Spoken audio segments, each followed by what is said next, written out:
please call the roll for the special meeting.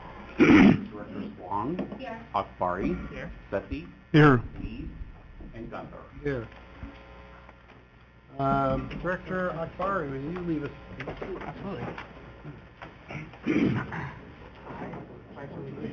To the flag of the United States of America and to the republic for which it stands, one nation, under God, indivisible, with liberty and justice for all.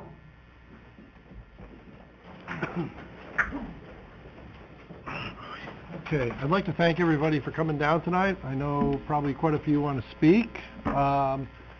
We have a couple ways. Normally, I know some of you would probably like to leave.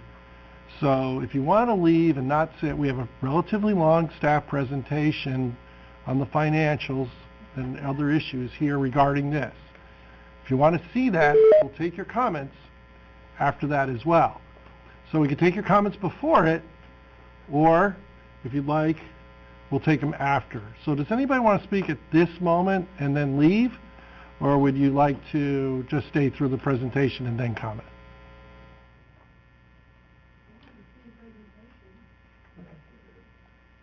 So anybody want to speak at this point and then maybe leave? Just very much, sir. Please join Come on us.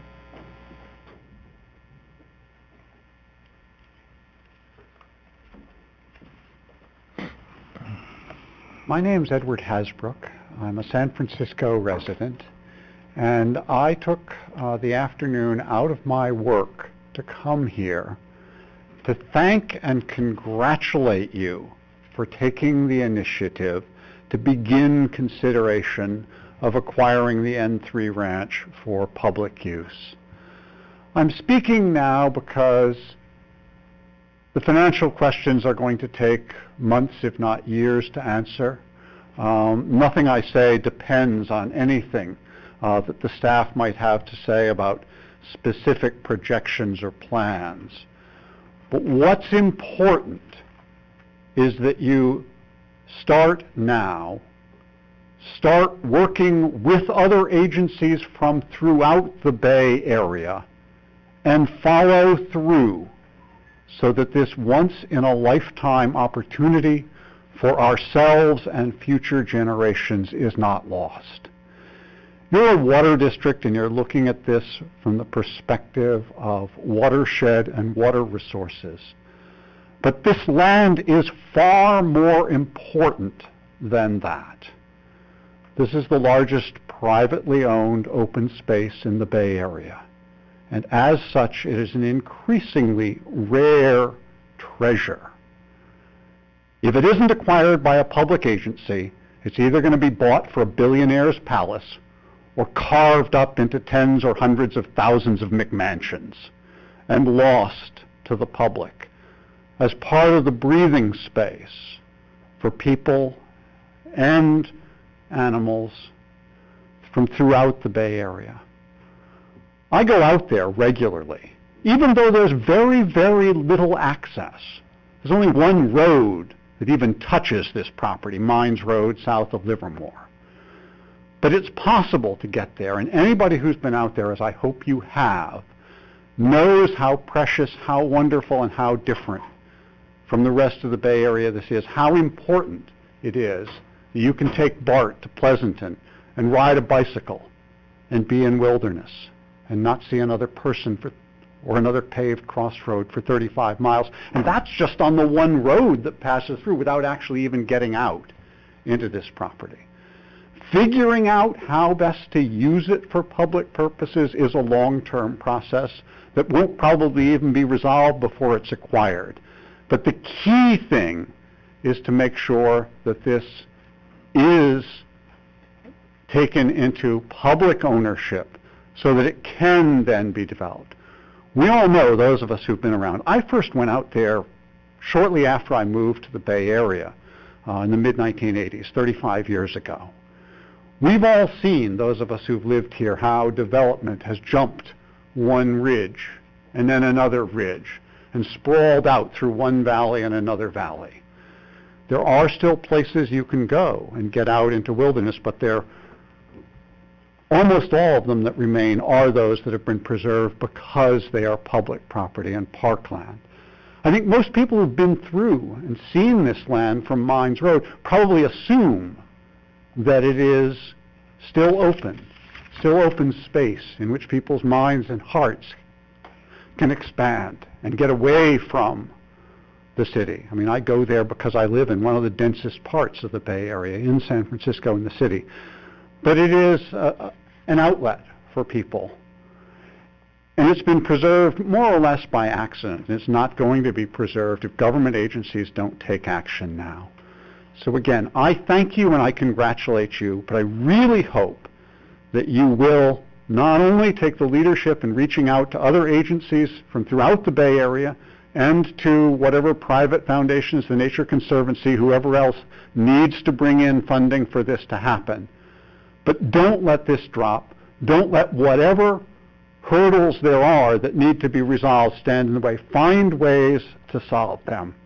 Your children, your children's children, everybody who lives in this area will thank you in the future. Thank you.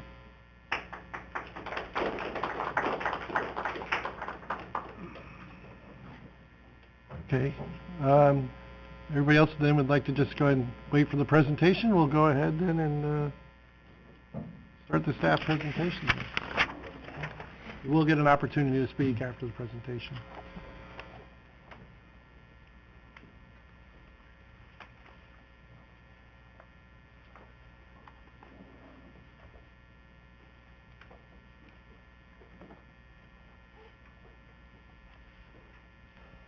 Good evening, members of the board, staff, members of the public. Thank you for attending this evening. My name is Bob Shaver. I'm the general manager of ACWD. Can everybody hear me? Great, thank you.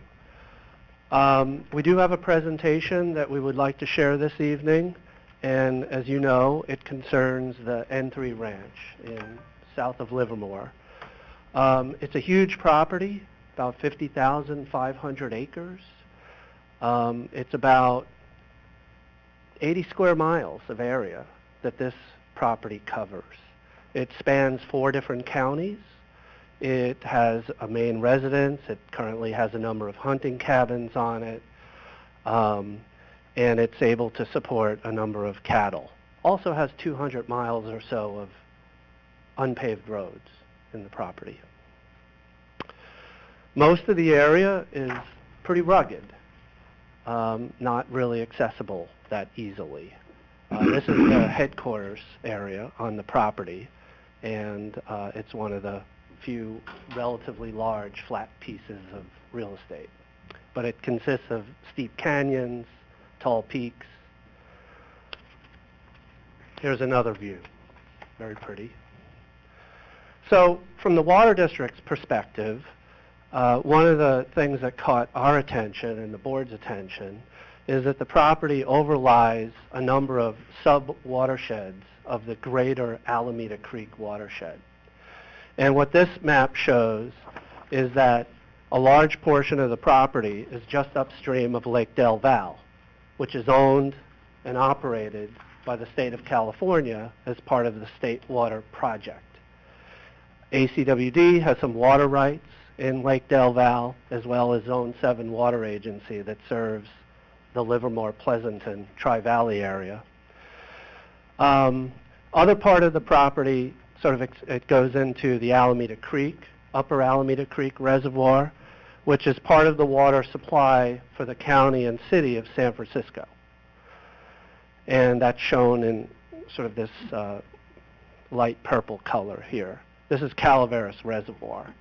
So, interestingly, Alameda Creek has a diversion tunnel that also serves to fill Calaveras Reservoir. And ACWD has an interest in that watershed as well because we are a customer of the Hetch Hetchy system. It's about 20% of our overall water supply. And Lake Del Valle, part of the State Water Project, is about 40% of ACWD's water supply. And the Alameda Creek watershed is about 660 square miles, which ultimately flows into Alameda Creek, and we use Alameda Creek to recharge groundwater in the Niles area of Fremont. and that's about 40% of ACWD's water supply. So ACWD and the board are very much interested in this particular parcel.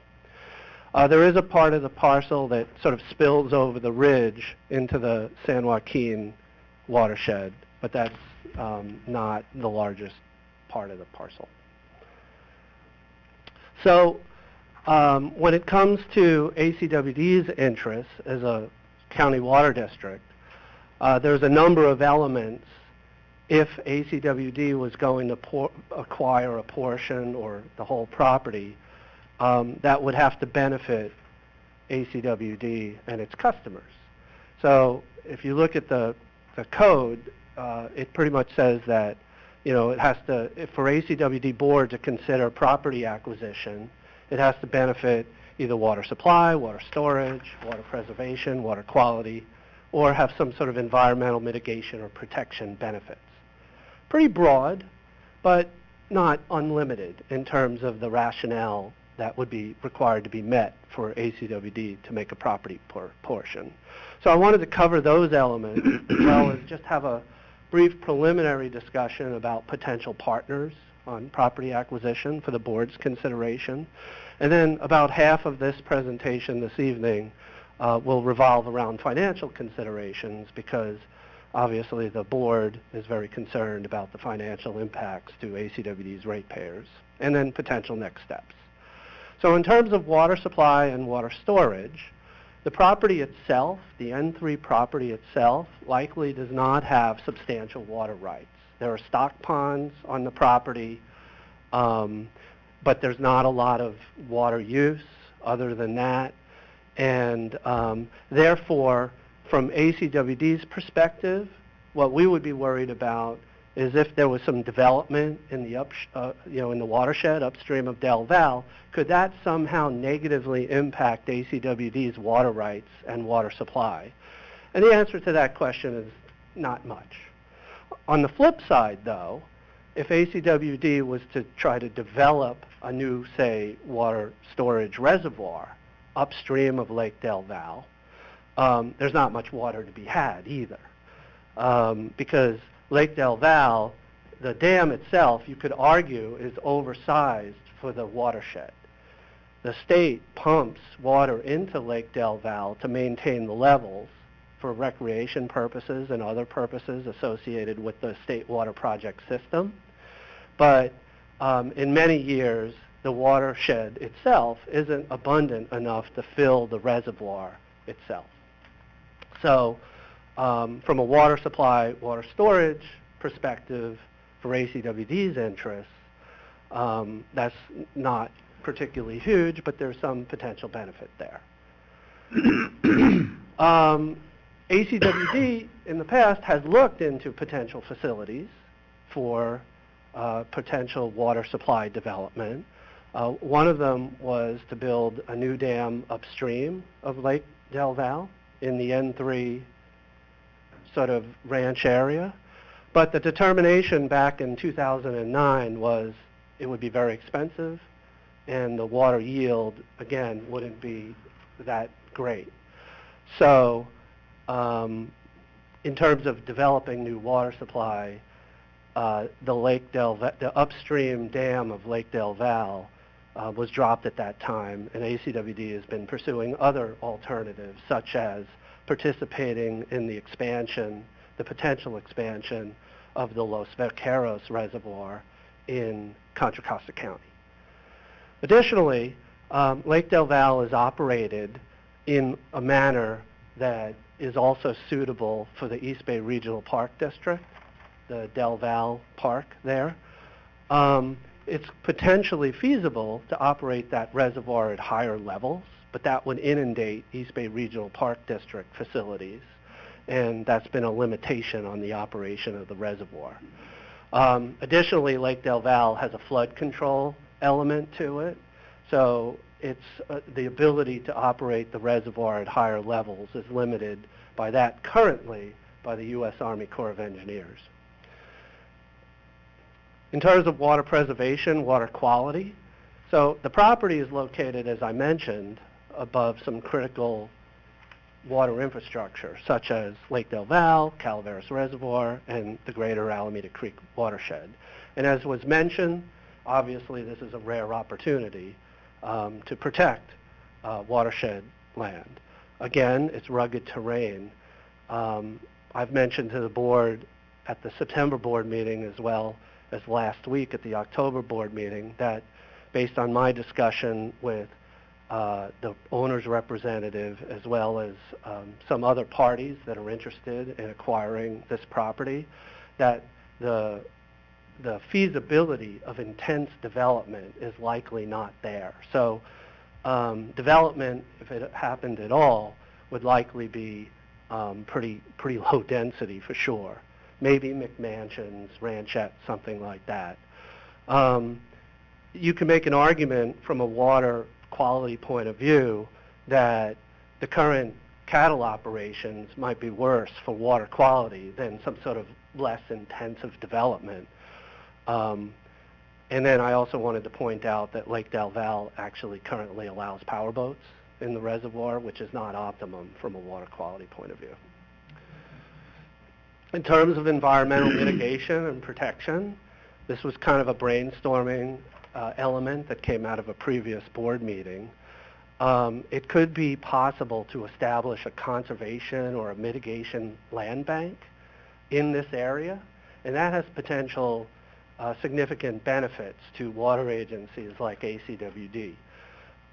For example, if the Los Vaqueros Reservoir gets expanded, it will likely need to have some sort of mitigation offsets for the environmental impacts of expanding the reservoir. So this property potentially could be feasible where you set aside parts of the property so that they will never be impacted, but the property would have to be evaluated ecologically to see if there's suitable habitat for threatened and endangered species that would allow it to be used as a mitigation offset. And as far as we understand, that has not happened yet. Typically, I would think that if I was a rancher, I wouldn't be that excited about having my property evaluated that way, because if you find endangered species, it could impact your ranching operations. A big aspect of this, though, is it comes with a huge responsibility. Typically, the O&M costs are significant, and for it to count as a mitigation land bank, often you have to set aside a trust up front to make sure that those operation and maintenance costs can be funded in perpetuity. So that would potentially be an issue. And then when you do set aside portions of the property strictly for environmental protection, sometimes that could have other impacts for like recreation uses, because they might be incompatible depending on what the property is being set aside for. So potential partners, there is a coalition. There are discussions. I'm aware that the Nature Conservancy and the Trust for Public Land have been having discussions and looking for partners to purchase this property.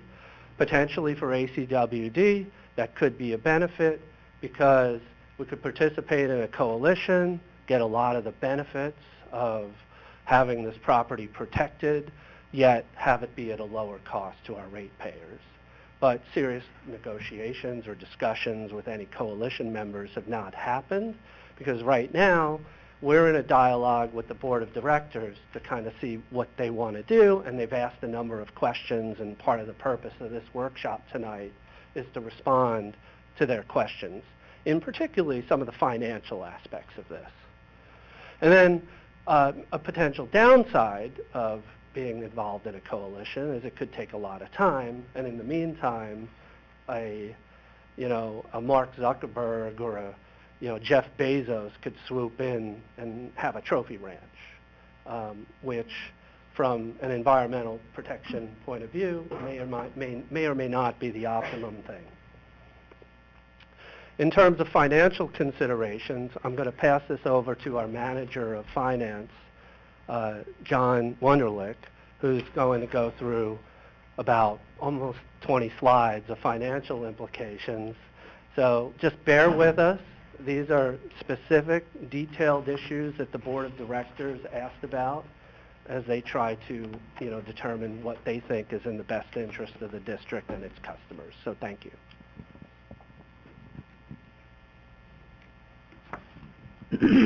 All right, thank you, Mr. Shaver, for providing us with that discussion. So I'm going to be focusing, as he said, on the financial considerations for the district with moving forward with participation in an N3 ranch purchase. I'm going to start by reviewing for the board and the public the district's financial status and key assumptions when we adopted our most recent budget, as well as a few updates since then.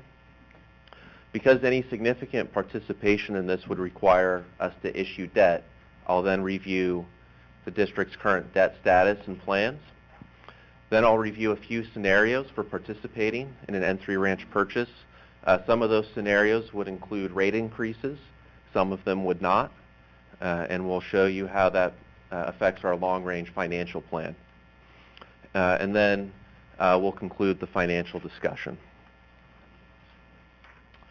Okay, at budget adoption, the district had just shy of $100 million in its general fund. We are planning to pay all of our capital program needs with cash. So at present, the district, other than a loan for our advanced metering infrastructure project, does not have any plans in its long-range financing to issue debt. Our build demand is flat at 34 million gallons per day. That's what we're currently at, and it's been pretty consistent for the last couple of years.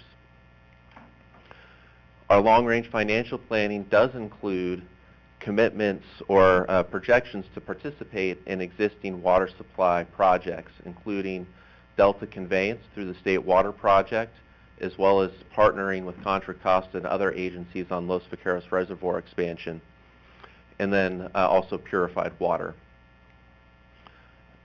We do have a 4% rate increase that was previously adopted that will go into effect March 1st of 2020. And then our long-range financial planning assumes 3% rate increases thereafter.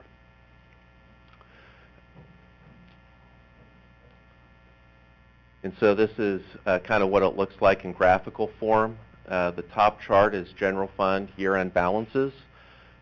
We do have some pretty aggressive capital projects that are currently ongoing or scheduled to commence soon, including fish ladders in Alameda Creek and the previously mentioned advanced metering infrastructure. That's why you see those balances coming down over the next few years and then leveling out. The bottom chart is our debt coverage ratio. We're required to maintain a ratio of 1.25, which really talks about your available revenues after you cover your operating costs, divided by what your annual debt payments are. So our bond covenants require us to maintain a ratio of 1.25. By board policy, we seek to always maintain a ratio above 2.0. And so that red line is the board policy of 2.0, and the dotted line is our current projected debt coverage ratios out into the future. And I also wanted to show this next metric, although all the future scenarios that I present will be focused on the general fund balances and debt coverage ratios. I did want to point out with our capital improvement program that, again, it's very robust for the next, or aggressive for the next 3 to 5 years or so as we're completing these fish ladders and metering projects. But then it does kind of level off a little bit. And so when we start to talk about making debt service or O&M payments related to a ranch, once we get past about the next 5 or so years, our capacity to handle that does improve a little bit. So we do have a few updates to share since budget adoption. So these are based on the actual status at June 30, 2019. Our general fund balance was about $8 million above what we assumed it would be in the budget. Not all of that is real money that we're going to be able to hold on to. Some of that is the timing of capital program expenditures. So most of that will get spent back out in the coming years as we complete those capital projects. There is, I would say, probably a net benefit of about $2 million, though, because the operating savings we will retain, and they were slightly offset by lower revenues.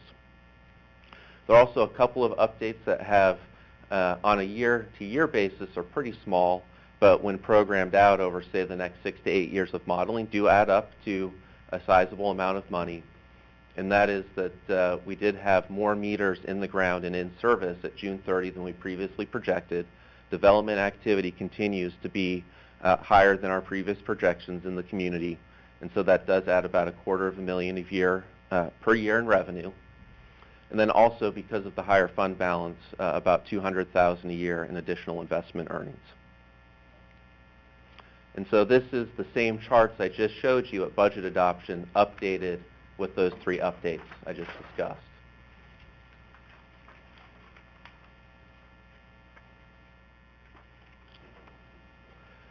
Okay, so transitioning to talk about our current debt profile. The district currently has 3 series of revenue bonds issued in 2009, 2012, and 2015. The 2009 series will be paid off June 1st of next year, and it's represented by the gray bar on the slide. And then you can see in 2021, what happens is the 2012 series, which is represented by the blue bar, was scheduled to increase when the 09 series came off the books. And so although we do have 1 series of bonds being retired in June, our annual debt service payments will not be going down that much.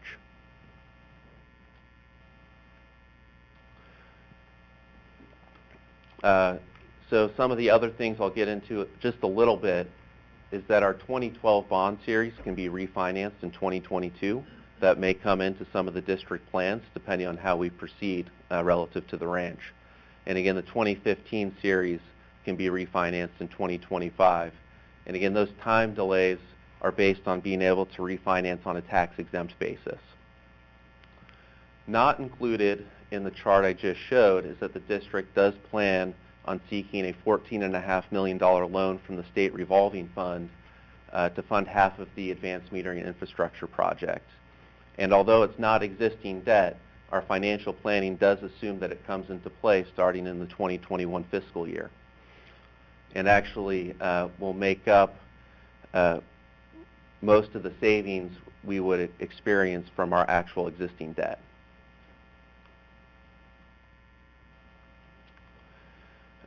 The other thing I just want to point out, though, is although we're pursuing the state revolving fund loan, there's no guarantee. It's a competitive program.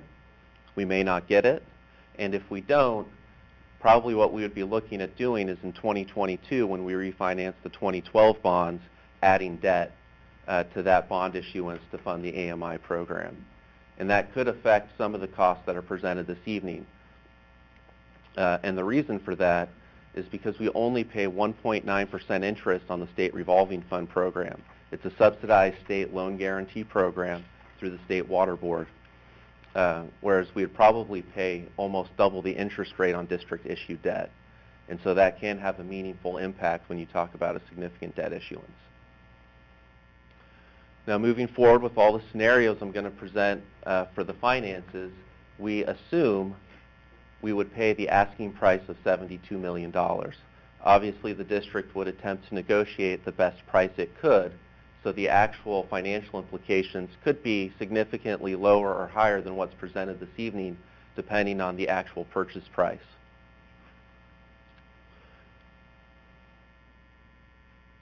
The other thing, too, is there's debt service, but there's also operating costs. And the district has been in touch with other water districts in the Bay Area who manage watersheds to try to get a sense of exactly what we would have to pay on an ongoing basis for operations and maintenance. And we've determined that those costs could vary quite significantly depending on how we manage the land.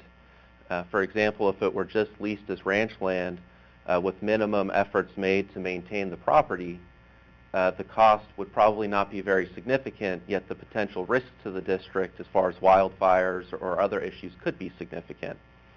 Whereas public recreation or being managed as a land bank would all have different approaches and costs. So in discussing this, again, with some of these Bay Area water agencies, some of the cost categories they've identified we would have to think about if we were to move forward with this would include taxes and insurance.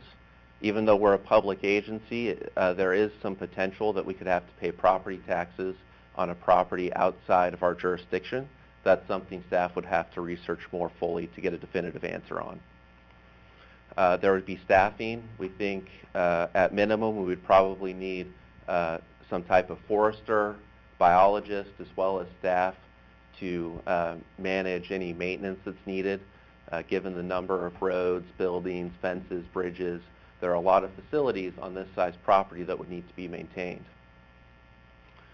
We think we would probably also need to have a pretty robust wildland fire mitigation program.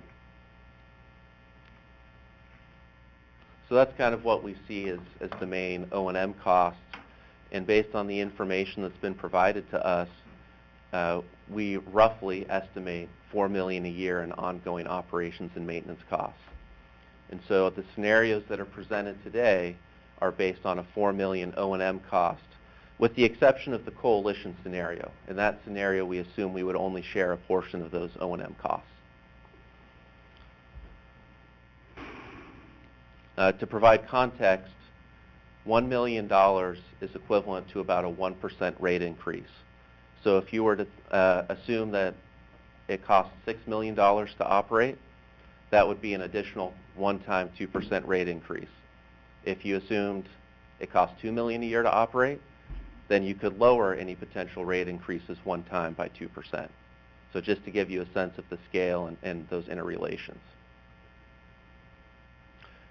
Reduced, Director Huang, compared to what I'm going to be presenting this evening. Actually, can you repeat that again? So, the O&M cost and yes. impact? So all the scenarios, except for the coalition one, assume $4 million a year in ongoing operating costs.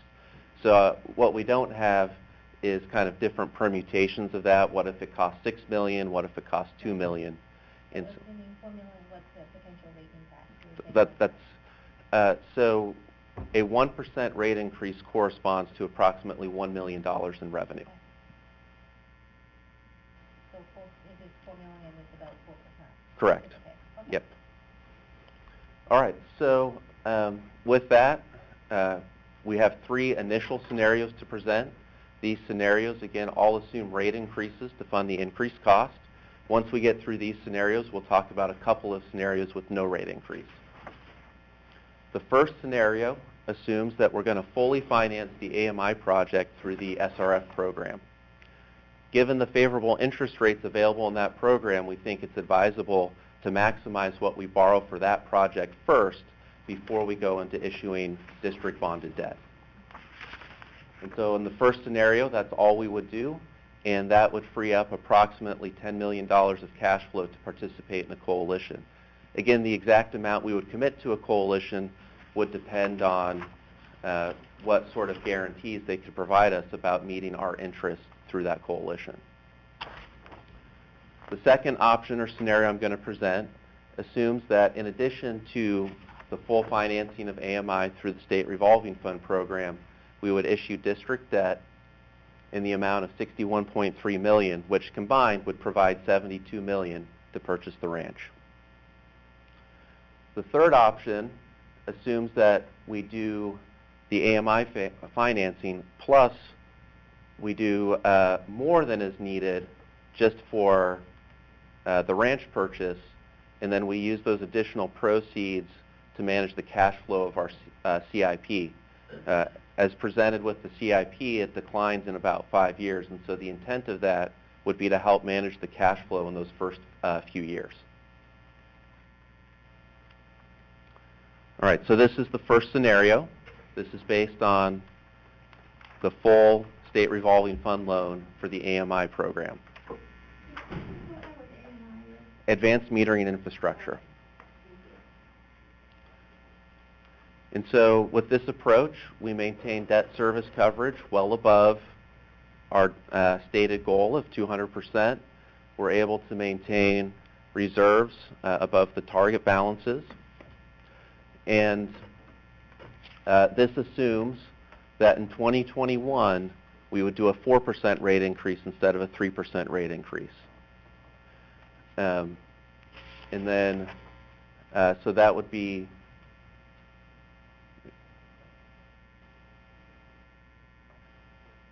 Yeah, so it would just be a one-time, and there's only $1 million added in operating costs. And because of the interest rate that's available through SRF, taking on the additional debt only adds a few $100,000 to the district's debt payments. So John, again, this is with the assumption of a modest contribution to a coalition purchase. Correct. Yeah, this would not be an outright purchase by the district for the property.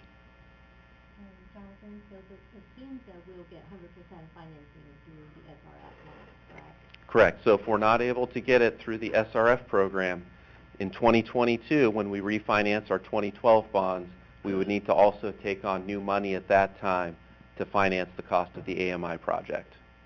Which, can you quantify how many percent of rate increase did that equal to in 2022? So I don't think it would be anything meaningfully different than what we show here, Okay. because we would also achieve savings on our 2012 bonds with the refinancing, and those savings are not programmed into our financial model at this point. Okay. So instead of realizing savings, what we would do is offset the higher cost of the AMI financing. Thank you.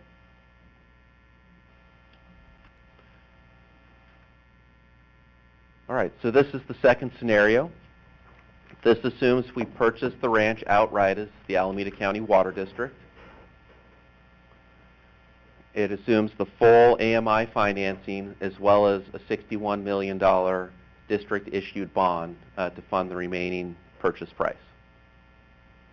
With this approach, again, we keep our reserves just above the target line. Our debt coverage ratio comes down to about 400% or 4.0. Again, that's still well above district policy of 2.0 and well above the bond requirement of 1.25.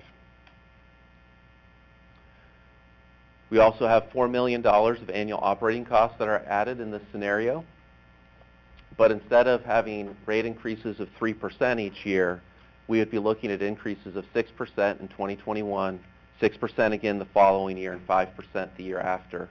So a cumulative increase of 8% more than is currently planned to be able to fund the debt service payment as well as the $4 million a year in operating costs.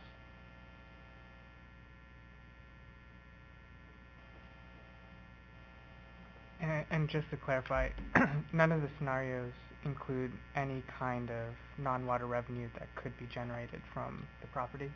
The $4 million assumes some modest income from some of the land still being available for ranch land leasing out to a rancher.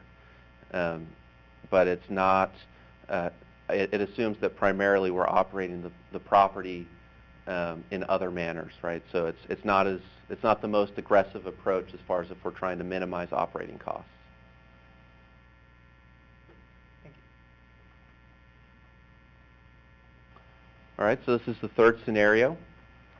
Under this scenario, again, it's the full AMI financing as well as a $72 million issued district bond to fund not only the purchase of the ranch, but also provide cash flow to mitigate the impact on the district's finances of the near-term capital program. Our coverage ratios fall just a little bit below 4 in this scenario, but again, they remain well above district policy and the bond requirements. So with this approach, actually we would only be adding 7%. So we would be adding less rate increase in this approach than we would under the previous approach, which seems a little counterintuitive because we're issuing more debt, but it's because of how the additional cash flow up front allows us to manage our projections until we get to the point that the CIP comes down in size a little bit. Now long term, 10, 15 years out, because we're only looking about 8 years out in this plan, because even 8 years out is pretty speculative and highly uncertain. But you get 10, 15 years out into the future, this approach would provide a little less flexibility. The other point I wanted to make with this approach, if we're issuing this level of debt, is the district may want to engage in some policy discussions about how we approach our financing for the CIP in the future. The current planning is that it's all cash funded, all pay as you go.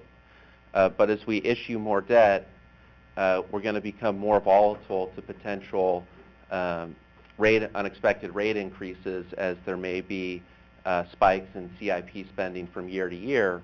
And so what we may want to approach is more of a debt funding policy with our CIP, where we issue debt to essentially lop off those spikes or peaks in spending and try to manage the cash flow of our CIP to be much more consistent from year to year. And so it's potentially a broader policy discussion about our long-term approach to funding the CIP, so we can manage that cash flow on a year-to-year basis.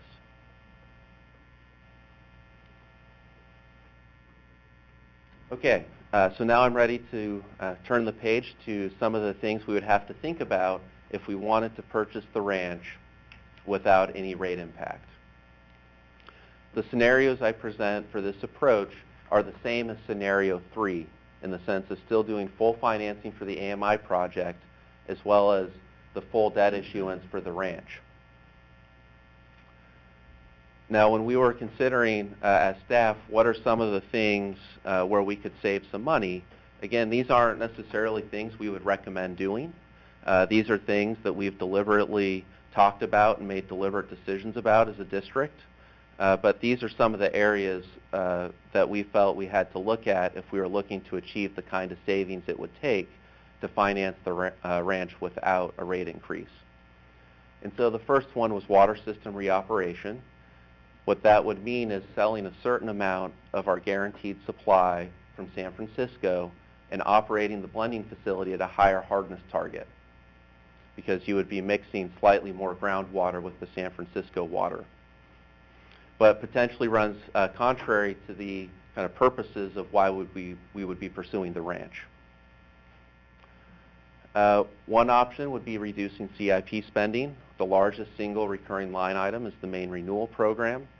So if we were to say, let's save $1 million here, $1 million there to add up to the savings to cover this, we would have to look very seriously at lowering our annual spending on the main renewal program.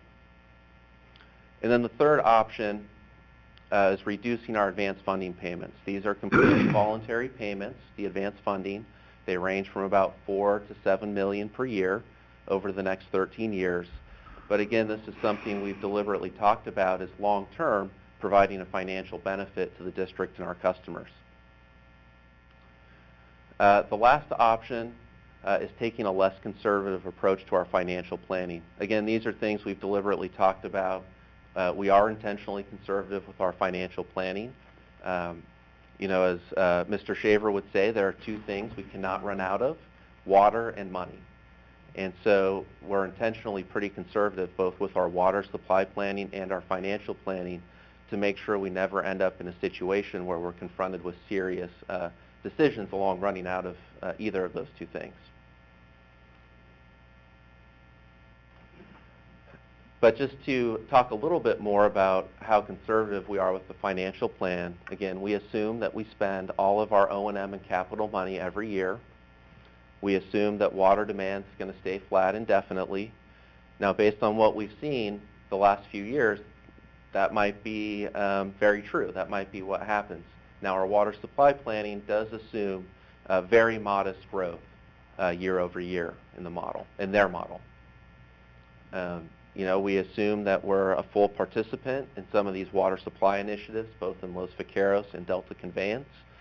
And that sets us up so that assuming we do move forward, we're set with our financial planning. The other thing that we do is we treat our reserve target as a minimum, and we tend to be pretty conservative about not wanting to fall below that minimum. And so if we wanted to get more aggressive and make different assumptions, I think that could potentially open us up to either more rate volatility or, as I discussed earlier with how we might approach financing the CIP, potentially becoming more reliant on debt to finance the capital program. So now I'm going to show a couple of scenarios with no rate increase.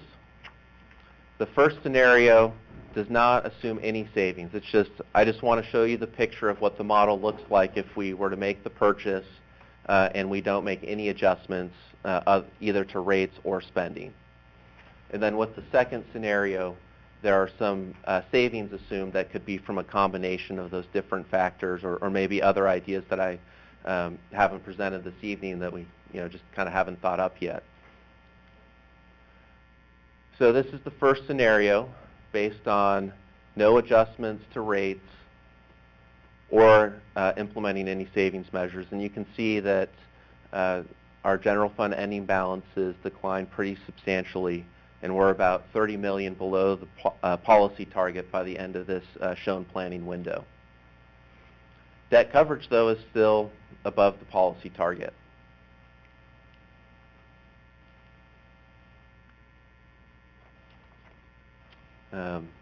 And actually, one of the things I would point out is our balance actually stays pretty flat the last 4 or so years, and that gets back to the initial CIP chart. Because once we do get out to about fiscal year 25 and 26, we can see the drop-off in the annual CIP. And that's what's programmed today. That doesn't take into consideration what may develop as a priority into the future.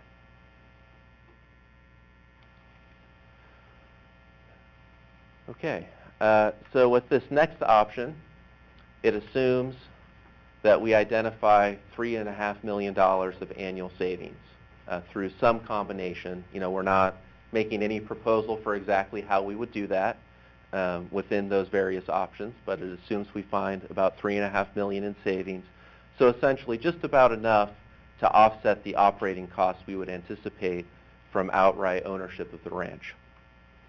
And one of the other adjustments we made in this approach, as far as getting less conservative with the financial plan, is we did allow years where we fell below the target. And the goal here, unlike the previous scenarios, wasn't to get back up to the same estimated ending general fund balance as we would have if we don't participate in a ranch purchase. The intent here was just to get back to the target.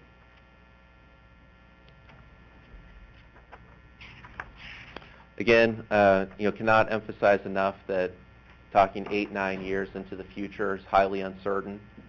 So it's hard to say that it will work out exactly as it's been presented this evening. Could be a little better, could be a little worse, but these are the best estimates we're able to develop at this point in time for these different scenarios of participation. So, John, I do have a question for you. Mm-hmm. In terms of when you were talking about impact, when we were talking specifically about reduction in payment for pension and OPEB liabilities, are you also including the savings that we would have captured if we pay for our other post-employment benefits early? Like we choose to do prepayment because there is significant financial savings for us as a district in terms of millions. Correct. So what would happen if we started contributing less to those obligations, and we could do that, but instead of ending the advanced funding in 2032, we would be ending our advanced funding, say, in 2037 or 2042 or some further year. And so that's maybe $5 to $10 million in the district budget that continues for an extra 5 to 10 years by making that decision. So we can absolutely save money right now in our cash flow, but long term it will cost the district more in total payments. Thank you.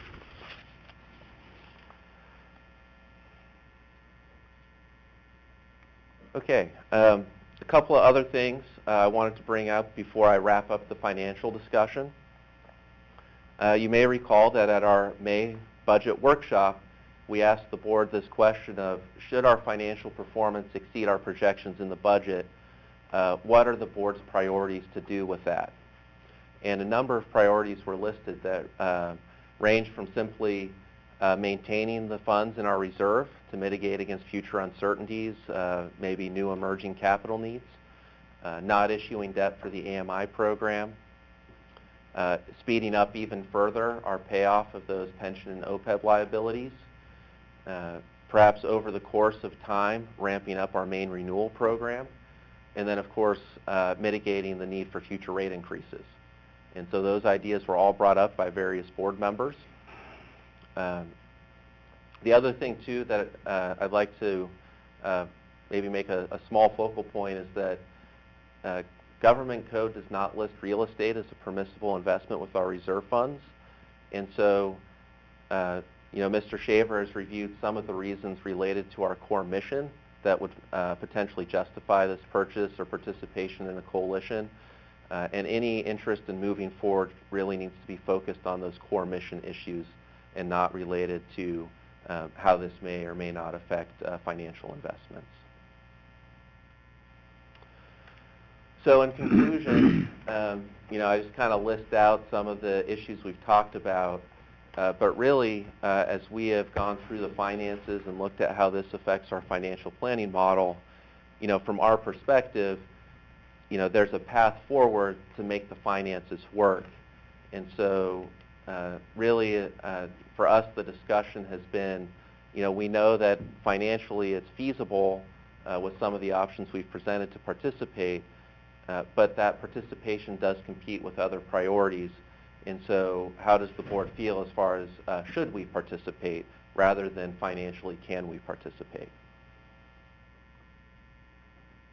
And so with that, I'll turn it back to Mr. Shaver.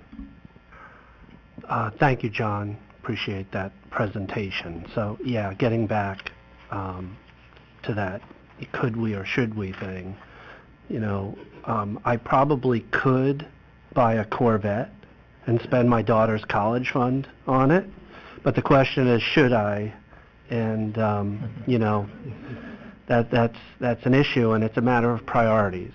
So what staff is looking for this evening is not necessarily for the board to talk about how the district could financially absorb, exactly either purchasing a share of the N3 ranch or the whole property outright. So with that in mind, potential next steps for the board to consider is either go along the track that we have been. You ask us additional questions, we come back, we report in open session like we have this evening.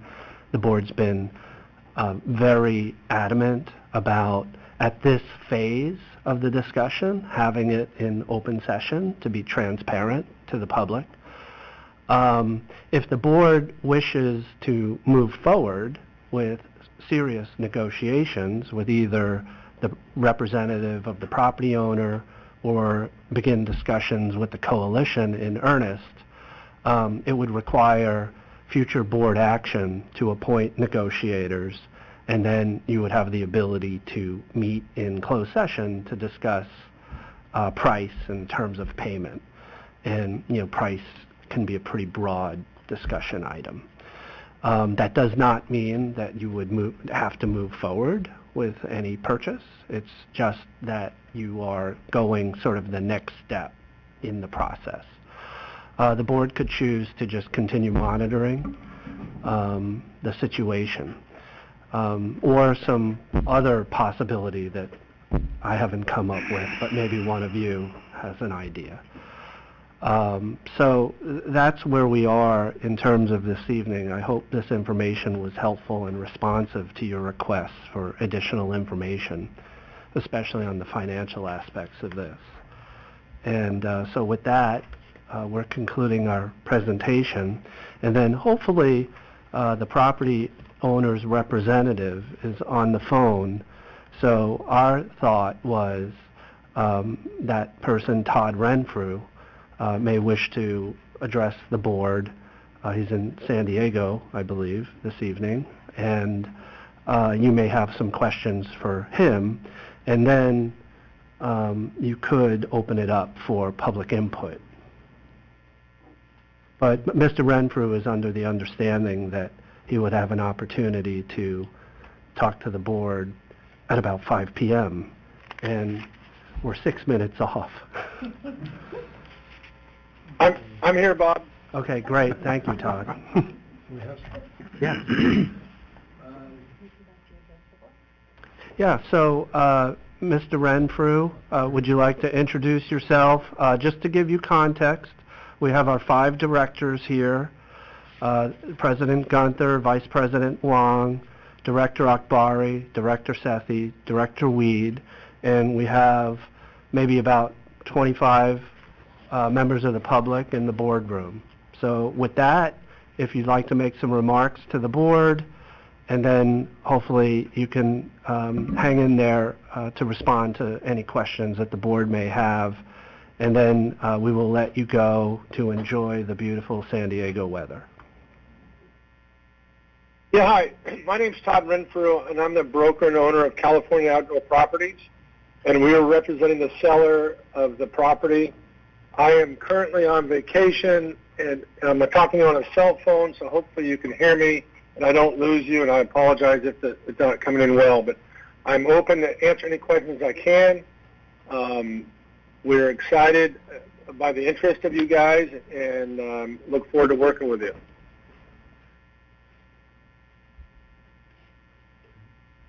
Okay, thank You you. want to shoot me with some questions? Any questions? I'll take the lead. I submitted a set of questions copying President Gunther. This is Director Paul Sethy, Mr. Renfrew. And I believe that these set of questions were forwarded to you. And so I'd just like to pick out a few that I think are important for answering, and these are questions that some of us collectively came up with at the last board meeting last week. So the first thing that we were interested in knowing was whether one or more appraisals have been conducted on the property, because we certainly would like to see those. Yeah, we do not have any appraisals at this time. Okay. We would probably want to conduct our own. Number 2, are there 3 to 5 years of income statements on the property? Yes, they are, and the owners aren't willing to share those right now. If we share them, someone would have to sign a non-disclosure. Yes, but they're not ready to share that. I actually prefaced my email that you received by suggesting that this may necessitate signing a non-disclosure agreement, an NDA. Right. But that's satisfactory just to know that they're available. Yes. We covered water rights earlier in our presentation here, and to our understanding there are limited water rights that transfer with the property. Is there anything more substantial from your point of view? Well, what's interesting is the property hasn't changed hands in 85 years, so we had to hire a title company to do research on the deeds, and we are in the midst of that. All I've seen so far is that we have some certified stock ponds, but nothing as far as water rights that have come forward yet. But we're not done with our investigation. So obviously you'd have riparian rights and those type of rights, but not quite sure what water rights you're looking for. Historic water rights, and some of them could be quite antiquated, so I'm glad you're going through a title company. Perhaps we need to go through the Department of Water Resources to research the property as well. Well, we had our water rights attorney evaluate it, and the information I provided was a summary of his evaluation. He also checked with the state board that currently manages to see if there were any claims in the past. And, you know, because that's basically how some of the large systems in the state were built, and there are none on file. Okay. The next question I had asked was what easements and encumbrances exist on the property? Are there any major ones? The only easement on the property is that it's in the Williamson Act since probably the 1960s. And then the PG&E, who owns the power lines that go through the ranch, they have an easement, and there's a few easements for some inholding of owners who have the right to access their property. Mm-hmm. The PG&E issue tied in with one of my questions about whether power transmission lines run through any portion or portions of the property, and is there any associated income or benefits that come with that? It does. There is transmission lines that go through the property. I am not aware of any income that they're receiving from that. Okay. You mentioned the Williamson Act. That was also a question I had about how it affects the property. So you're saying it's been in the Williamson Act since 1960? Not 1960. Whenever, I think it's the late 60s or 72. Whenever it was created is when it went in. Okay. Again, we'll be getting those contracts from when we get the title reports. Okay. What history of tax benefits of any kind have been derived from the property? Well, the Williamson Act is a tax benefit. When a property's in the Williamson Act, you have reduced taxes because you're keeping it in agriculture and not developing it.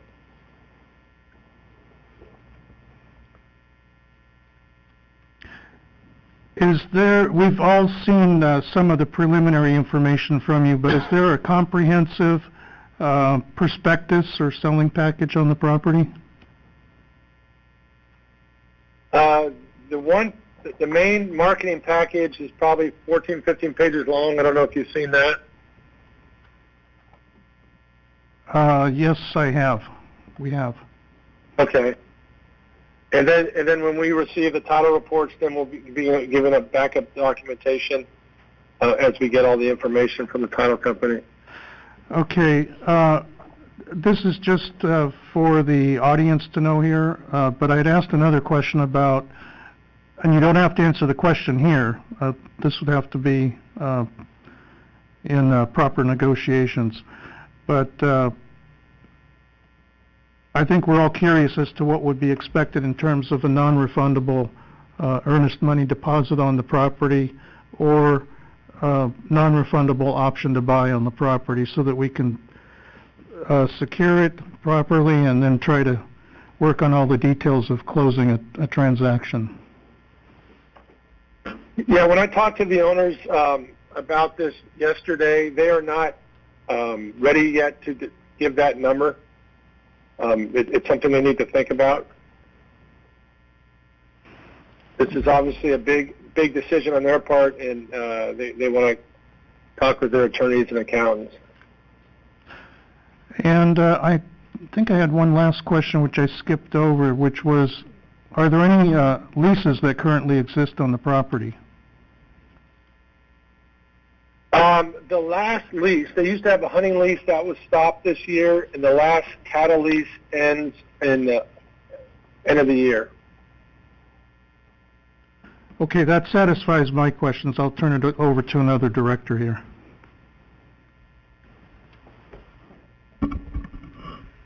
Hi, this is Director Akbari. I am curious if the property has experienced any major fires or floods or any other natural disasters in the past, in the past 10 years, or maybe if you know even beyond that.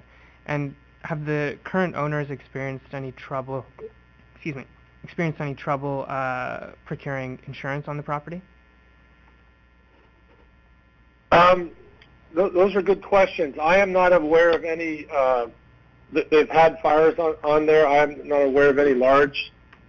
As you drive around the ranch, you don't see burnout areas. So I'm not aware of any. I know that they this last year they crossed the creek to get to the headquarters, and some of the days they could not get across because of the height of the water. But I'm not aware of any damage from flooding.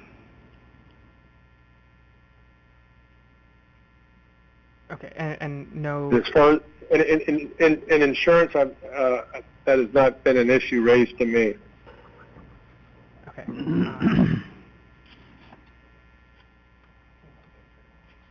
Actually, I'm good to answer your Director Sethy asked the water rights question for me, and Director Akbari asked the liability insurance question for me, so I'm perfectly fine. Great. And I'm fine as well with Director Gunther.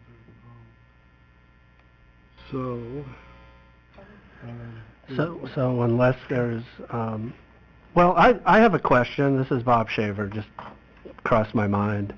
How long does it take to get across the property? Depends on That's horse a great or question. 4x4 or what? That is true. It takes you to just to get a glimpse of all 4 counties. It's about 8 hours, and that's driving in a vehicle, stopping for lunch, and moving pretty well. It's surprisingly. I mean, 50,000 acres is big, but it's a really big 50,000 acres. Due to the terrain. I mean, if you flatten this ranch out, it'd be twice as big. Right. A lot of up and down. A lot of up and down. The highest peak is over 4,000 feet, and the headquarters is about 485 feet. So you have some serious hills. So this is Judy Huang. So I do have a question, come think of it. Can you estimate percentage of the land that is actually buildable? Are you asking me what percentage is buildable? Yep. That's a great question. That's a great question. You know, the buildability is limited because you're in the Williamson Act. You are limited due to the hills, but if you've ever been in Marin, they built a lot of homes on hills. So I don't really have a fair answer to that. Okay. That's a fair answer. Okay. Could we invite members of the public to come up? For some of the more questions. Oh. We probably should let him go back onto his vacation, and we'll take our questions regarding our presentation and what little information we have and proceed. I think that answered several of our questions which were out there. I know there's still a lot of open items on this, both the property owner is working on, which we appreciate. And if there are questions from the public that we cannot respond to, we can always get back to you after contacting Mr. Renfrew if we need to. So I think it's fair to let him resume his vacation. And we really appreciate you taking time out to speak with us. Todd, thank you very much, and have a good evening on behalf of the board and the public here. Thank you. Thank you. Thank you. Enjoyed listening to it all. Thank you. All right. Bye-bye. Okay. Well, we've concluded our presentation. We've had that brief discussion.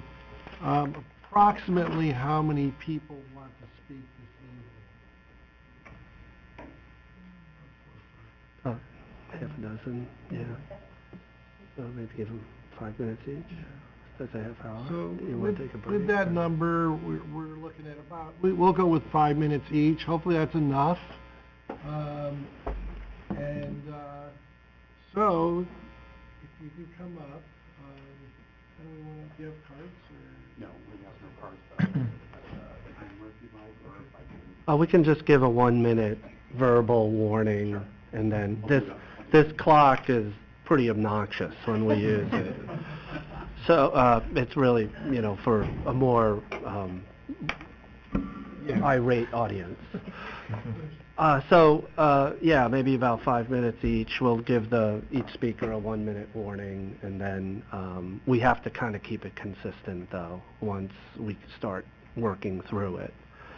And with that, you want to start? I think 5 minutes is adequate, and we'll take you one at a time. And Bob, do you want to identify who, or just have Andy do it? Well, I think what we can do is have folks self-identify, and if you would, tell us your address. Come up to the podium. Yeah, just some familiar faces. My name is Ed Dijon. I live at 35034 Begonia Street in Union City. The question I was going to ask that gentleman is, that's right up on the ridge with all that wind power. And I wanted to know if they had any wind power leases up there, because that's another thing that you could raise money on to pay for the land, is to generate electricity, which happens to be very expensive nowadays. Down in Carlsbad, they have a solar, well, not a solar, they have a water plant that takes and desalinates ocean water, and they find it's twice as expensive as imported water, mainly because they have to pay a lot for electricity. But if we owned our own windmills, we would generate all we need for our own desalination plant, and that happens to be the only plant within the Bay Area. It also means we could expand it and get 3.5 cents a kilowatt hour, because that's what they usually end up when they prorate the evaluation of the solar array or the windmills. It ends up being only 3.5 cents a kilowatt hour. And if you're like me, you're probably paying 22 cents a kilowatt hour through PG&E. I asked if there'd be a member from East Bay Power here, and I left them an email. Anybody here? East Bay Power? Okay, well, they're the ones that now basically sell us our energy in Alameda County or Costa County, and PG&E charges a 100 to 75% markup to get it to your home. We could use part of that land for a solar array, put up windmills. Everybody else along the ridges, except this property, maybe never had a solar one, but it's up there, 4,000 feet, just like the Altamont or over to Tehachapi. We could generate enough power not only to run the whole facility, but pay down the debt service, because energy is expensive. And we have a California mandate to go totally, this is totally renewable within the next 22 years. And where are you going to find the land to put this in, especially in Alameda County?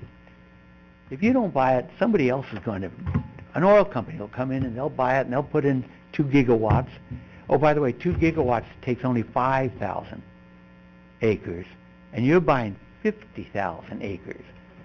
And right now, this year, they only have 2.4 gigawatts being installed nationwide in large arrays and farms. So you could have one of the biggest ones in only 10% of your land. So it's an opportunity. I know you're not in the energy business, but the fact that you need energy to run a desalination plant, it might put 1 and 1 together and get 2. Thank you. May I provide a short comment here, President Gunther? Because I want to make it clear to the audience here. First of all, we are in the process of rolling out solar throughout our district. We're going to have one of the largest solar installations by land space of anyone in Alameda County. We spent a large part of last year evaluating all different kinds of new energy efficient things we could do for the district. But one thing I have been alerted to from people that are in the environmental and conservation groups out there is that wind and solar on that property might entirely violate the conservation principles of what we're trying to do in saving a watershed. And so it's I'm saying probably because it's my opinion that it's not something that's likely.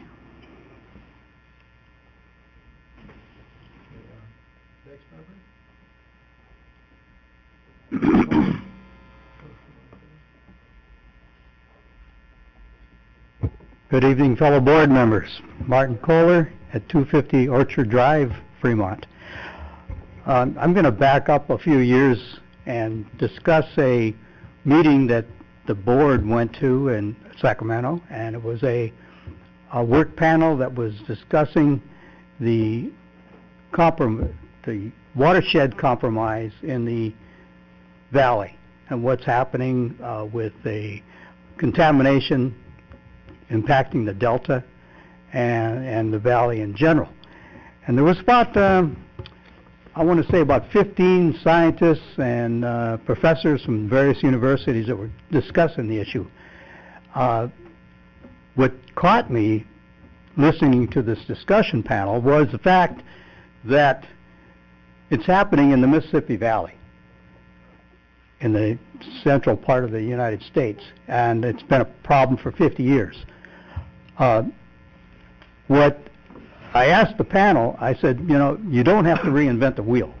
You can look at the Mississippi Valley and see what's happening with 13 states and how are they going to address their watershed challenges. And they all looked at each other and they said, oh, we've never heard of that before. It requires a little bit of reaching out to find out what's going on in this country. And that's what I'm going to get to, is the very fact that we got an opportunity here to really cement in a long-term management plan for our watershed, for water quality. It's not going to happen again in anybody's lifetime. And this is an exciting opportunity to consider it. I'm glad you're making the decision and not me. All right. But truly, if there's land, developers will develop it. We've seen it in Fremont. We saw the green belting disappear in this community to developers, and it's going to continue. Growth is going to continue to find open space. So I urge you to really consider this project.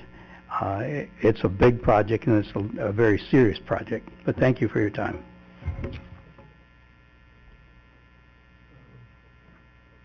Morgan, I know you were interested. Are you ready? Questions. Can you answer the questions? If you come up, we'll answer. Okay. We'll try. Okay. There were a couple of words that were used. Coalition. So, can you give your name and address? Sally Morgan. I live in Northgate, Fremont. So there were a couple of words that were used throughout your discussions. Coalition. So to me, that means you're going to be joining with somebody, right? And who are those somebodies you're going to think about joining with? So there is a coalition of multiple parties. Okay. Led by the Nature Conservancy Okay. and the Public Trust, Land Trust, and others who they've asked Are interested in purchasing the property or yes. participating with us in purchasing? They're interested in purchasing the property, and they're looking for partners. Okay. And a lot of their interests are consistent with ACWD's interests. But we haven't had detailed discussions. We don't know who all the parties are yet. And, you know, if we get to that point, then we'll know more. So it sounds like there's not a sense of urgency to get this done tomorrow, so to speak. I mean, they can go out, the owners can go out and ask somebody to pay cash for it, $72 million. I mean, and then we lose this, so, right? Yeah, I mean, somebody could swoop in Right, okay. and make an all-cash offer and purchase the property. On the other hand, you know, the board of directors of ACWD are balancing acting swiftly, well, whether or not they want to act at all, act swiftly versus act carefully as the stewards of the ratepayers that they represent. So have you met with the Nature Conservancy yet? I've had some conversations with both parties. Okay. And they don't have a sense of urgency? Oh, they have a sense of urgency. They're working hard to develop a coalition and raise the funds that would be required to purchase the property. But they're not there yet. They're not there yet? Mm-hmm. Okay. Watershed? Water storage? Is there a lot of watershed there that would be used for us? It didn't sound like there was in the first So report. almost 90% of the N3 Ranch property, the rain that falls on that property goes into creeks that ultimately find their way to watersheds that ACWD has an interest in, whether it's filling Lake Del Val, filling Calaveras Reservoir, or even just going down Alameda Creek, because ACWD diverts that water in Niles for its water supply. And then the public would be able to use this land if there's a decision to be made? Well, that's a big question. Yeah. Depends on what the proposed land uses are and whether public access is compatible with them. So as I mentioned in my presentation, if you did a mitigation or conservation land bank, having intensive public access may not be consistent with trying to preserve the habitat for some threatened or endangered species. So these are conversations that would have to go down the road. For example, although, say, just for argument's sake, the Park District would have a lot of interest in recreation, the Water District may want limits to some of that recreation. We have an agreement with East Bay Regional Park Districts for the use of quarry lakes, and there are limitations to what kind of swimming activities can occur. So those kind of issues would have to be sorted out. And are you talking with the other local water districts? I mean, this property is encompasses 4 counties. Of course. And are they interested in we're all in participating? various stages of discussion and at various stages of interest. Okay. All right. Thank you. You're welcome. Okay. Yes, ma'am. Hi, my name is Ruth Rudetsky. I came here from San Francisco because of how important this is. I want to ask that every one of you, if you haven't done so, you don't have to take the whole 8 hours to go to every little bit of the property. Drive up Mines Road. Drive out to Patterson through the Central Valley, Del Puerto Canyon, and you'll get a serious taste of it. You'll hear the bullfrogs. You'll see tarantulas. I've seen wildcats. I saw a mountain lion. I see eagles every time I'm there. You don't have to be a hardcore bicyclist. Look at me. I'm a fat old lady. I bicycle 10 miles from BART. I turn right on something or other, and then I turn right on Mines Road, and then I bear left instead of going out to the reservoir at Del Val Reservoir. And I'm in wilderness, and my heart opens. And I hope you can all take a chance to do that, preferably on a bicycle, but it's wonderful in a car, too. It is my fervent hope that you can make this purchase work. I do think it would be better for everyone in the Bay Area if we all had an interest in this, if we all paid for it, but make it work faster if you have to. And thank you, because it seems like you're taking this, everybody's saying it, this once-in-a-lifetime opportunity really seriously. Thank you for doing that for our children.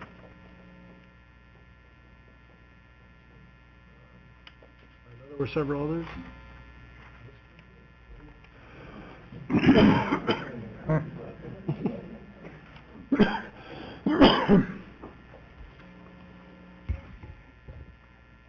I just want to really thank you for opening this. Your name, sir? Oh, I'm sorry. Your Yes. resident or- Yes, of course. Let's start from the beginning.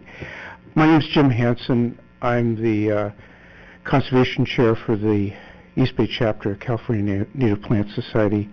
I'm actually part of the East Bay Mud Water District. I live in Richmond, and our members, however, are across Alameda and Contra Costa counties. And I guess I want to say several thank yous, and one is to have made this information, to made this workshop available. I think I think this became known all over the Bay Area as soon as this was announced. There were ripples at every event I would go to. What an amazing piece of property. And the fact that your board and your staff have done such an amazing job of financial stewardship I think you're probably the envy of some other agencies. And I know that takes a lot of work and a lot of meeting time and a lot of consideration.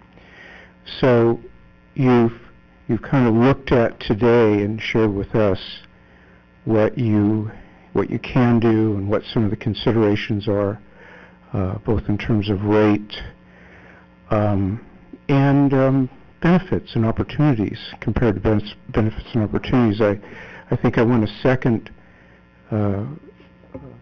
what the previous speaker said about some of the ecological quality of that area for all of us. And of course, when you've got a really functioning ecosystem that benefits water percolation, that benefits lower erosion, and knowing that this is above some of your, really some of the water resources, your main mission as a protective measure, I think that's also part of the stewardship. We do live in a time of a lot of changes and sometimes some very big things going on, and it's hard to tell, but and this may be a little bit outside of the box, but when we're talking possibly about drenching, periods of drought and drenching rain, wouldn't it be good to have the watershed protected and managed in a way that your reservoirs are also protected from erosion? And we also see, policy changes where leases are being given for, and this may not be the case here, for fracking or offshore oil and things like that. And wouldn't it be good, and landfills, I mean, there's just a lot of bigger demands by a bigger society, and wouldn't it be good to be protected from that? So, I guess, boy, this has been very helpful. I think I'm going to pick number 2, that I hope you will begin to explore this further, and just take it further down the line to see what is possible. There are a number of advantages, and reading, just in closing, reading the article when this property came on, and hearing that the owner was, 60 seconds left. 60 seconds, I could do it. Hearing that the owner wanted to try to keep the property intact, I think lends itself to, let's see if we can make this financially work for the ratepayers, and let's see if we can make it work for all of Alameda County, and I think the whole region. So thank you for what you're doing. Thank you. And we have a couple others. At least one more, sir? Looks like 2.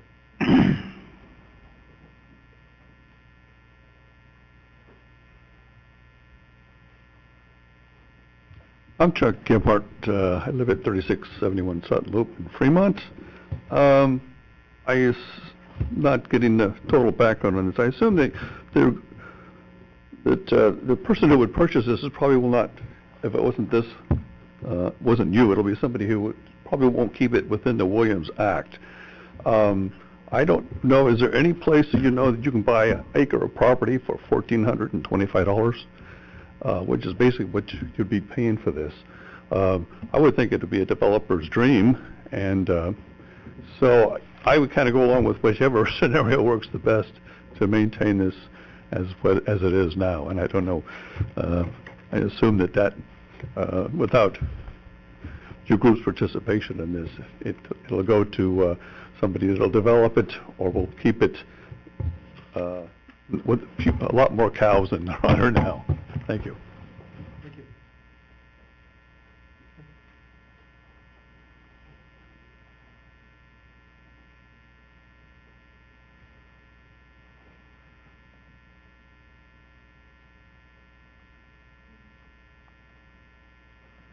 Hello, my name is Dan Reeser. I live at P.O. Box 461 in Sonoma, California. I spent almost 3 decades working with East Bay Regional Park District as a supervisor ranger at Del Val, Ohlone Wilderness, and Old Wilderness, and Mission Peak. So I had neighbors of N3 and also of San Francisco Water Department, among others. And the Naskers were easy to deal with. Of course, they own way more land than the Park District, but I know they love their land. I agree completely with the first speaker's points. This is a really precious piece of property. Sorry. You have amazing collections of plants and animals, Tulial, coulter pines, things you just don't see. I'm not speaking for any agency, but it'd be good if you were the lead and ran it as watershed protected the way San Francisco has come to run their property. They have gone through great changes from grazing per acre to properly managed grazing, which is a real dangerous term, but I think if you're going to run it as a watershed, becoming really involved in grazing management, like with UC Davis and San Francisco Water, you can increase the watershed capacity by reducing the impact of cattle on the land. And there's been other things, you know, that the harvesting of blue oaks for firewood and so forth up there should be reversed. You can get a 10-minute tour with East Bay Parks if you ask for a helicopter ride, but it really won't show you how astounding the property is. It is really beautiful. I know one fire that occurred right at the headquarters, probably a trespasser from the Park District. And there's been some lightning fires out there, but no great big monsters. At any rate, I appreciate the financial stuff, not that I understand any of it. You know, it's a tough problem. I don't know how to offer that, but I hope you have a coalition, and I hope you are the lead agency. Excuse me. Run it as a watershed. Don't make it into a circus park. Don't bring in all kinds of infrastructure for windmills and other intrusive stuff. It just tears places apart. I think you could take 100 miles of roads out of the N3 ranch and still run it responsibly. There's just trails running everywhere. And all of those are water problems as well as anything else. It's a tough problem, and I appreciate being able to speak. Thank you.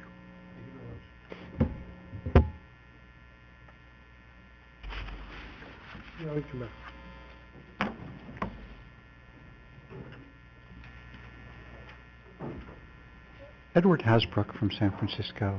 I spoke earlier, but having now heard the financials, I'd like to make a few comments about that.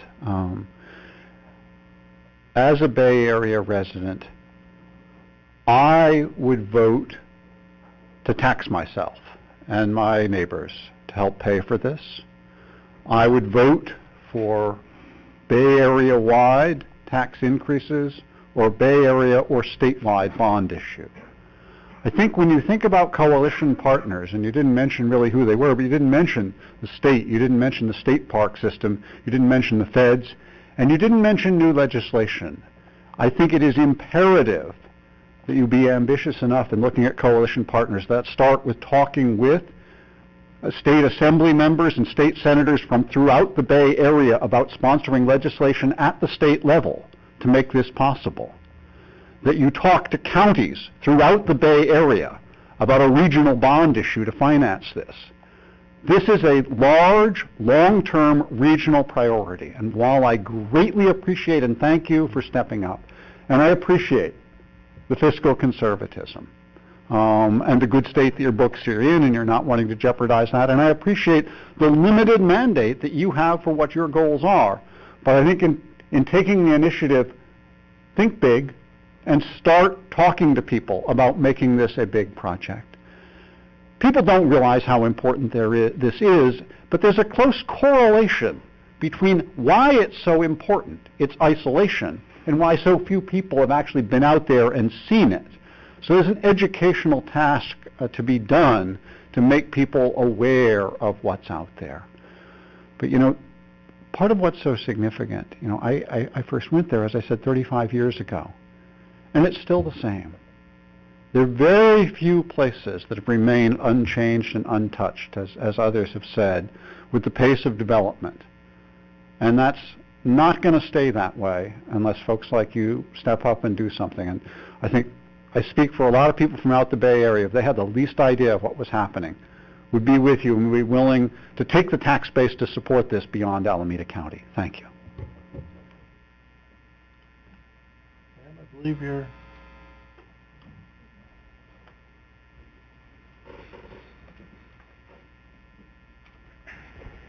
Good evening, Kathy Kimberlin.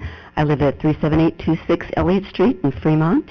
And I have a question and maybe a couple comments. Do we know if the land seller has any intentions, wishes, desires on the future of this land? Do we know anything on those? So in discussions with the property owner's representative, they're adamant that they want the sale to be one transaction. Mm-hmm. They're trying to keep the property, as a whole. Yeah. And they are marketing it as a rare opportunity to keep this property more or less as is. So that's my assumption for what they want. Well, that would lead to maybe the urgency factor that if their desire is to keep it whole and to maybe maintain it in a similar condition, then maybe there isn't such a great urgency to sell it to a developer. Maybe they would have the patience to speak with you and try to work something out if their intentions, parallel that kind of idea. Yeah, the property owner's representative said that the owners understand that selling a large ranch like this takes time. 18 months to a couple of years. Good. Okay, so I hope tonight is a good sign. The room is not full. There are not a lot of people very angry about this topic being talked about, and as we heard, it's been percolating everywhere. So it's kind of good to see that we have a lot of support here tonight, and I wish you well in this journey, and that you do keep it as it is and not to a developer. Thank you. Sir.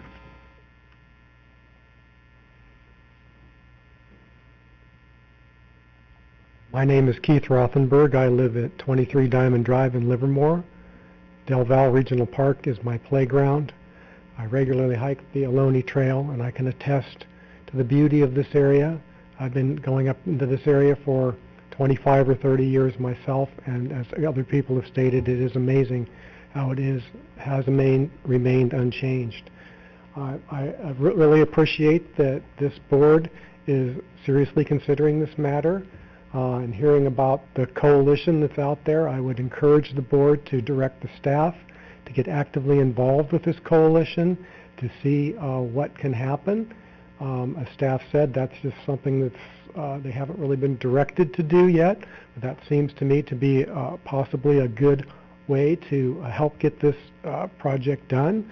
And the fact that you're considering it as being an important part of your resource management, I think is very encouraging. So I would really hope that all efforts can be made to continue on your journey in looking at this project, and to also see how staff can get involved with this coalition. There were some big names there, the Nature Conservancy, the something about the land for the public trust, whatever, and these are some very big players, and if you can be a part of such a great project, I think it would be really wonderful. Thank you. Any further public wish to speak?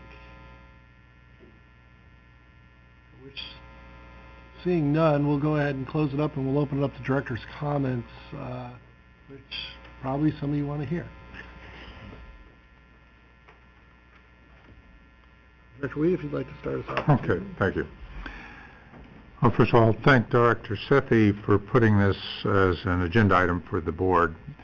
And record fast time. It was last Thursday that he submitted a memo suggesting that we look at the acquisition of the land in the N3 Ranch. We'd been new about it, but we had not taken any active role. Watershed, or the acquisition of watershed, would be an historic change for the district, and not an inappropriate one. We have imported, treated, and sold water. We have not worried to any great extent about its source, and it would be appropriate for us to make that step. Water districts in the area that have large holdings in watershed include the city of San Francisco, which owns 38,000 acres, which is the watershed of San Antonio Reservoir and the Calaveras Reservoir. There are about 6,000 to 7,000 acres of this property which are in the Calaveras and San Antonio Reservoir watershed, and San Francisco may be one of those partners. They own those lands without participation of anyone, and no regulations, no restrictions, and they've handled it well. About 1% of the property would be inundated, or less than 1% of the land would be inundated if they operated Del Val to its design capacity.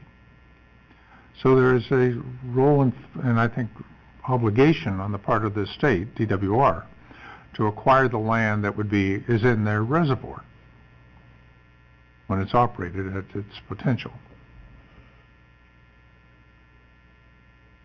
90% of the property is within the watershed, which means that there's another 10% which, if potential, whether it's spun off or worked out in a relationship, but the land within the watershed becomes what's important to us.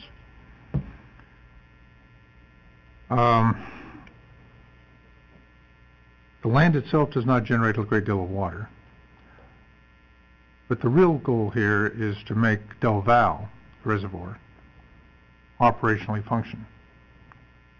The scandal of Del Val is that it was built by the Corps of Engineers as a flood control with recreation, and of the up to design capacity 70,000 acre-feet of potential water storage and operations and management, only 15,000 is being used for water operations.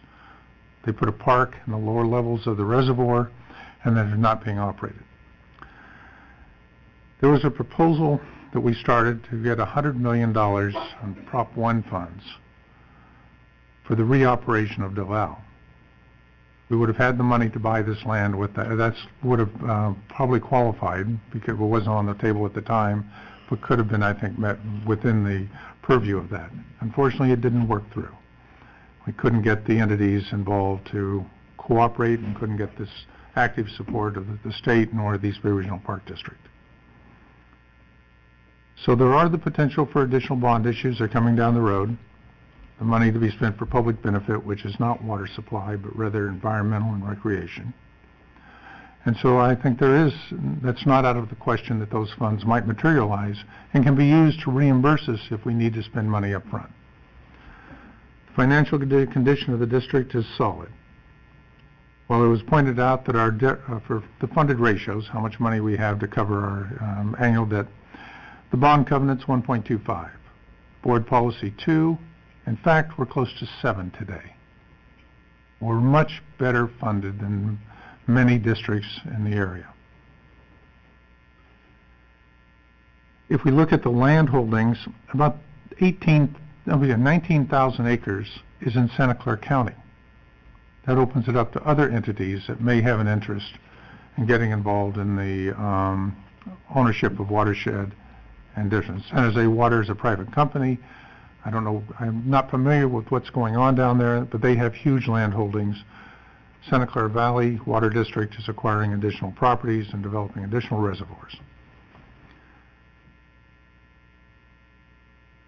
Since we have San Francisco already operating the adjoining 38,000 acres of watershed, we may well have the management entity that could expand their operations without having to create a duplicate operation in the area. But again, that's not been discussed and has just been thrown out as another party to talk to. The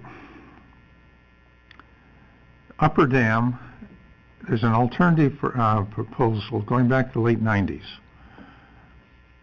Water Transfer Associates and West Jost developed a concept for a dam above Del Val. And it was pointed and made a comment that the costs were extraordinarily high, about $11,000 an acre foot. But that presumed that the Park District would continue to operate their park facilities in the lower reaches of the reservoir and couldn't be relocated to a higher elevation, which would allow the full operation of for still maintaining recreation. So you tie your hands and you come up with some really curious results. You need to step back. The beauty of this is it allows us to look at it, and hopefully it'll also allow us to look at some of our own operations and how we might be able to get a more effective and efficient bill. We have a rate structure which requires extraordinary reserves because we don't match our fixed cost with our variable cost, with fixed costs with fixed income and variable costs with variable income. We have huge fluctuations during times of a drought. So you have to maintain large. We could do that. For a while we were tied up by environmental groups who wanted to restrict the operations of water districts with something called a best management practice, and you couldn't get grants if you exceeded more than 30% fixed costs and kept 70% of it variable. In fact, our actual costs are about 80% fixed and 20% variable. And not being able to match that ties up us a lot of money. And we've made movement in that direction. We have a long ways to go. We can look at some of our other projects, which I've questioned in the past on the timing. I think there are some projects like AMI that would be best to delay because the technology is changing so rapidly that whatever we do, I believe, will be obsolete within a year or two, and it's a 20-year commitment. That being said, we have the opportunity to continue the basis, continue our contacts with individuals, realizing that everyone comes to the table with a different perspective and a different mindset. But hopefully we develop a pattern that looks for mechanisms that we can find this to be maintain, at least cover the operations and maintenance costs of the facilities while protecting the watershed of the district and changing the character of ACWD. It's an historic moment for us, potentially. Thank you. Let me restate a few things that I said last week. We've been hearing discussions of what other people's interests are in the property, and we've been getting a fairly good status report from our management team here at the district. What prompted me to request of the board a special board meeting tonight to discuss this opportunity is that I believe time is really of the essence here. You need to move quickly, and when you're moving and trying to form a coalition, a group of partners, there are so many legal obstacles that have to be overcome, and contractual things and carve-outs for people that it can take up to a year to figure all that out, and different people's responsibilities. We have the financial capacity to move on our own. And the proposal I put forward is for ACWD to move quickly, to close on this property, and have a clean transaction with the selling party. That does not mean that we are shutting the door on bringing in other non-governmental agencies like the Nature Conservancy, the Trust for Public Lands. There are others out there, even corporate partners who are now making investment in these kind of things, the Fortune 500 companies, to meet their climate change and sustainability requirements. I just came from a property where they put $1 million, Coca-Cola put $1 million into just a small corner of a reservoir forest to meet their corporate sustainability goals. There's a lot of money out there, and private money too.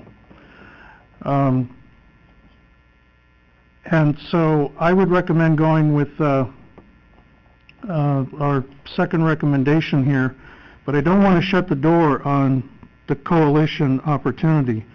I would ask that the board consider appointing negotiators to work directly with the owner on a singular offer, which the district could complete in its entirety on its own. We can discuss later on how we can structure the financing behind that. And in tandem, let's keep the door open with these other coalition partners that are out there. I'd like to mention a couple of things also on our finances that maybe some people in the audience are not aware of. We're one of only a handful of water agencies in the entire state of California that has a Standard & Poor's AAA rating and a Moody's AA1 rating. We have financial strength on Wall Street. We have the financial capacity to borrow money and still be well above our baseline targets for this district. So this is something that we can absorb doing. Director Weed and myself were meeting with our auditors 2 days ago to go over our the issuance of our annual report. And our debt service coverage ratio, which is reported in our income statement on an accrual basis, is close to 8, or above 8. Here we were reporting it on a cash basis at around 7. So we have tremendous borrowing capacity at this point. And I would lastly say that I believe we can do this without a rate increase. This does not have to impact the ratepayers. If you look at our bottom line, it's taken us a long time, close to 2 decades, to get back to the point where water sales, water revenue from our customers covers all operating expenses, including depreciation and amortization. For the last 2 fiscal years, we've covered all of that. And so in the last 3 years, we've generated cash of $19 million, $31 million, $47 million for the last fiscal year. That totals up to $97 million. We don't have to go to the ratepayer to finance purchase of this property. We have plenty of non-water revenue coming into the district. Our property tax, the property taxes we collect is a little over $10 million. That covers most of our current, well, it covers all of our current debt service. And if we added on $5 million to the current outlook right now to finance the debt here, the property taxes, will go up in the future, and it's virtually covering all of the district's bond indebtedness. So I don't see this coming out of a rate increase. I think there's other ways to structure this, and we can make a little bit of cutbacks here and there also to help make things work out. I'm going to close on a quote which I repeat often, but I think is worth repeating here, because we're all going to have to make sacrifices in our district. And just as a reminder, about a third of our revenue comes in from commercial, industrial, institutional customers in our Tri-City area. That's been increasing over the years as industry and high tech has moved into the community, and the proportion of revenue that we collect from residential customers has actually been going down. So if we're financing future purchase of that property, it's going to be on the shoulders of a pretty broad spectrum of our community, business, residential, otherwise. And so we may have to make some sacrifices here in order to acquire that land by ourselves or with a coalition. And I want to repeat the words of Gaylord Nelson, the founder of Earth Day. The ultimate test of man's conscience may be his willingness to sacrifice something today for future generations whose words of thanks will not be heard. We have a responsibility here in this community for generations to come. We need to think like the Romans, you know, when they were protecting their watersheds, building their aqueducts, and filling up their aquifers. We need to think in terms of centuries here of guaranteeing this property for the future of people in the Bay Area. I'll close with that.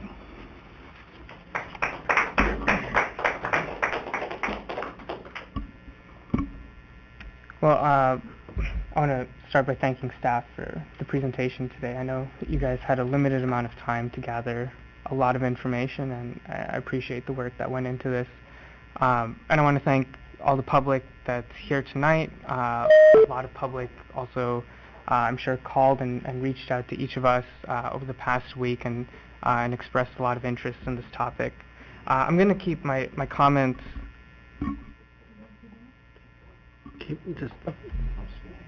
Sure. I'm going to keep my comments pretty brief, and I'll try to stay to the point. When I got elected, one of the big things that I was focusing on is making sure that the interests of our water district are protected for future generations. I think that was one of the unique qualities that I tried to campaign on, and I think this really is a once-in-a-lifetime opportunity for us to exert control over our own watershed. When we look at SFPUC, just as an example, I don't think anyone today would question the decision that they made in 1930 to purchase Spring Valley and to purchase Hetch Hetchy and to have that control that they do over their watershed, because it's paid off in dividends when you look at it today. I think that does make it a great opportunity for ACWD to use that same judgment, to use those same metrics and go forward with the purchase of this property. I understand that there are significant financial implications here. I think we saw a great presentation tonight on how we can overcome that and how we can pay for this property, whether it's through a coalition or even going in by ourselves. At last Thursday's meeting, I was more inclined on going in a coalition. I didn't really think that it would pencil out if we went in by ourselves. But I think, as it stands tonight, I do see more reason for the district, given our current financial capacity, to go in as a singular agency and to put an offer on this property. I mean, I'll close with one of the big things that I would like to see out of this, along with protecting our watershed, is preserving the pristine open space that exists right now. I don't rule out the opportunity for any kind of development to happen here. I mean, if you can look at the tsunami that happened in Japan, and after the destruction, when the water levels receded, you could see marks from generations ago that said, "Do not build above this line," and yet developers went in and found a way to develop past what would be considered reasonable, given the natural calamities that could occur.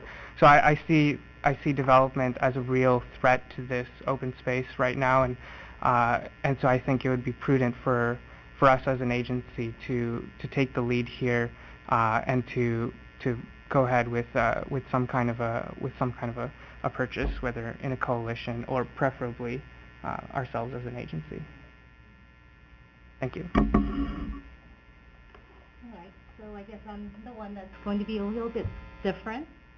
So first of all, I could say I actually bike there on Mines Road. I enjoy Bilbao. I actually bike to Bilbao, and yes, I have tarantulas run across my picnic blanket multiple times when I'm out there sailing with my husband on the lake. So I view this a little bit differently. As the director for Alameda County Water District, I do have a financial responsibility to my customers. So I looked at it from several points of view. First of all, I asked my question, what's the benefit from spending this money to our customers in terms of water quality and water quantity? I think we could pretty safely conclude that the water quantity is fairly negligible, but yes, there are significant water quality benefits. But how do you quantify that? Then I looked at the rate impact. I understand that their directors that says there will not be any rate impact is doable. But please understand, as an enterprise water district, all the money we have are designated. They're taxed. We do not have a slush fund or savings account that we could use. If we don't raise rates, that means we have to defer capital projects. That means some of our water mains will not be replaced on time. That means that we cannot have new meters. So we're looking at about, 17% rate increase over 3 years to finance this project outright. And there are ongoing responsibilities for perpetuity. That's a very large implication for our customers. So it's either 3 years, 17% rate increase, or we defer capital projects, then we pay later, because those mains have to be replaced. We have to do seismic retrofit.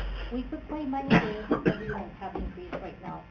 10, 15 years down the road, we have to pay, and probably at a large greater rate. One example is not doing pre-funding for our post-employment benefits.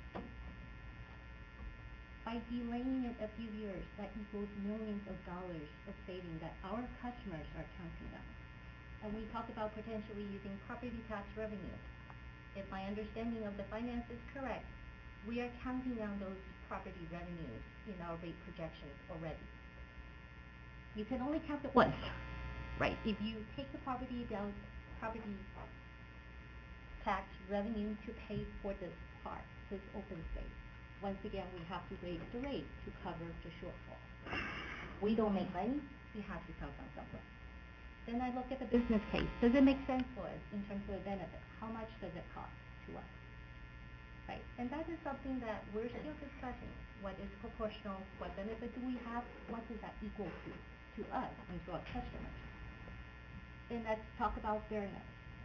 Is it fair for the customers in 3 cities, Fremont, Newark, Union City, and a small part of Hayward, to pay $72 million to preserve open space that benefits more than 4 counties? We're counting San Francisco, right, and all the customers from San Francisco County. Is that fair to ask our customer to pick that up? That's one of my, and then lastly, and this is going to be a little bit uncomfortable. Let's talk about philosophical, and this is my personal philosophy. Let's be very fair now. Why would the public who wants to preserve open space, and I myself included, why would you trust this wonderful piece of land to 5 elected directors? That could be changed on a whim. Let's look at this board. One director today, in between the lines, if you read between the lines, is an advocate for building dams, flooding those lands. That is not preserving open space. His other alternative is to do a land swap, so we could flood like Bilbao. Is that preserving open space? That is my philosophical problem with ACWD going full speed ahead by ourselves. I'd rather we join the coalition with Nature Conservancy, where they're the experts, that they will be dedicated to preserve this wonderful 50,000 acres and open space, instead of pending in the whim of the 5 of us. We're elected. We might not be here next year. Who will be here? Who will be speaking for the future and the protection of these 50,000 acres. So my preference is definitely to join with Nature Conservancy in a coalition, and at the same time, I would like to ask staff to quantify the benefit to our customers, to figure out what is the fair share for Alameda County Water District in terms of protecting the open space. The goal here, I think, is to protect this wonderful piece of land that is a very, very rare opportunity. But as the director, my obligation is to my customers. I have to spend their money wisely and fairly. There are other options out there, such as the coalition, and that would be what I would be asking our staff to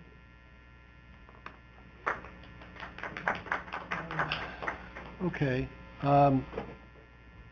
First thing, I'd like to thank everybody for coming down tonight.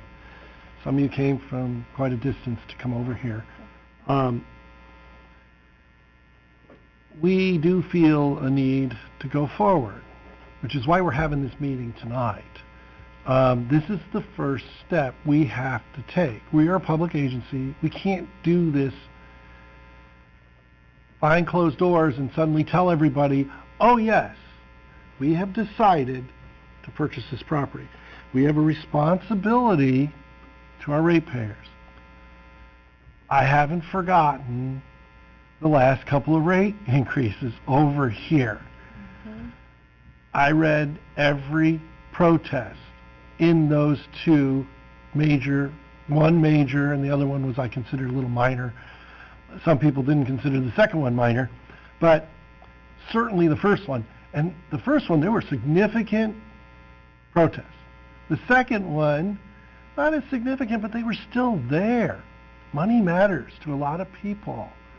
And this is the ratepayers. Now, we saw a staff presentation this evening, saw several concepts thrown together by our staff. Excellent presentations and the amount of time we gave them to do this.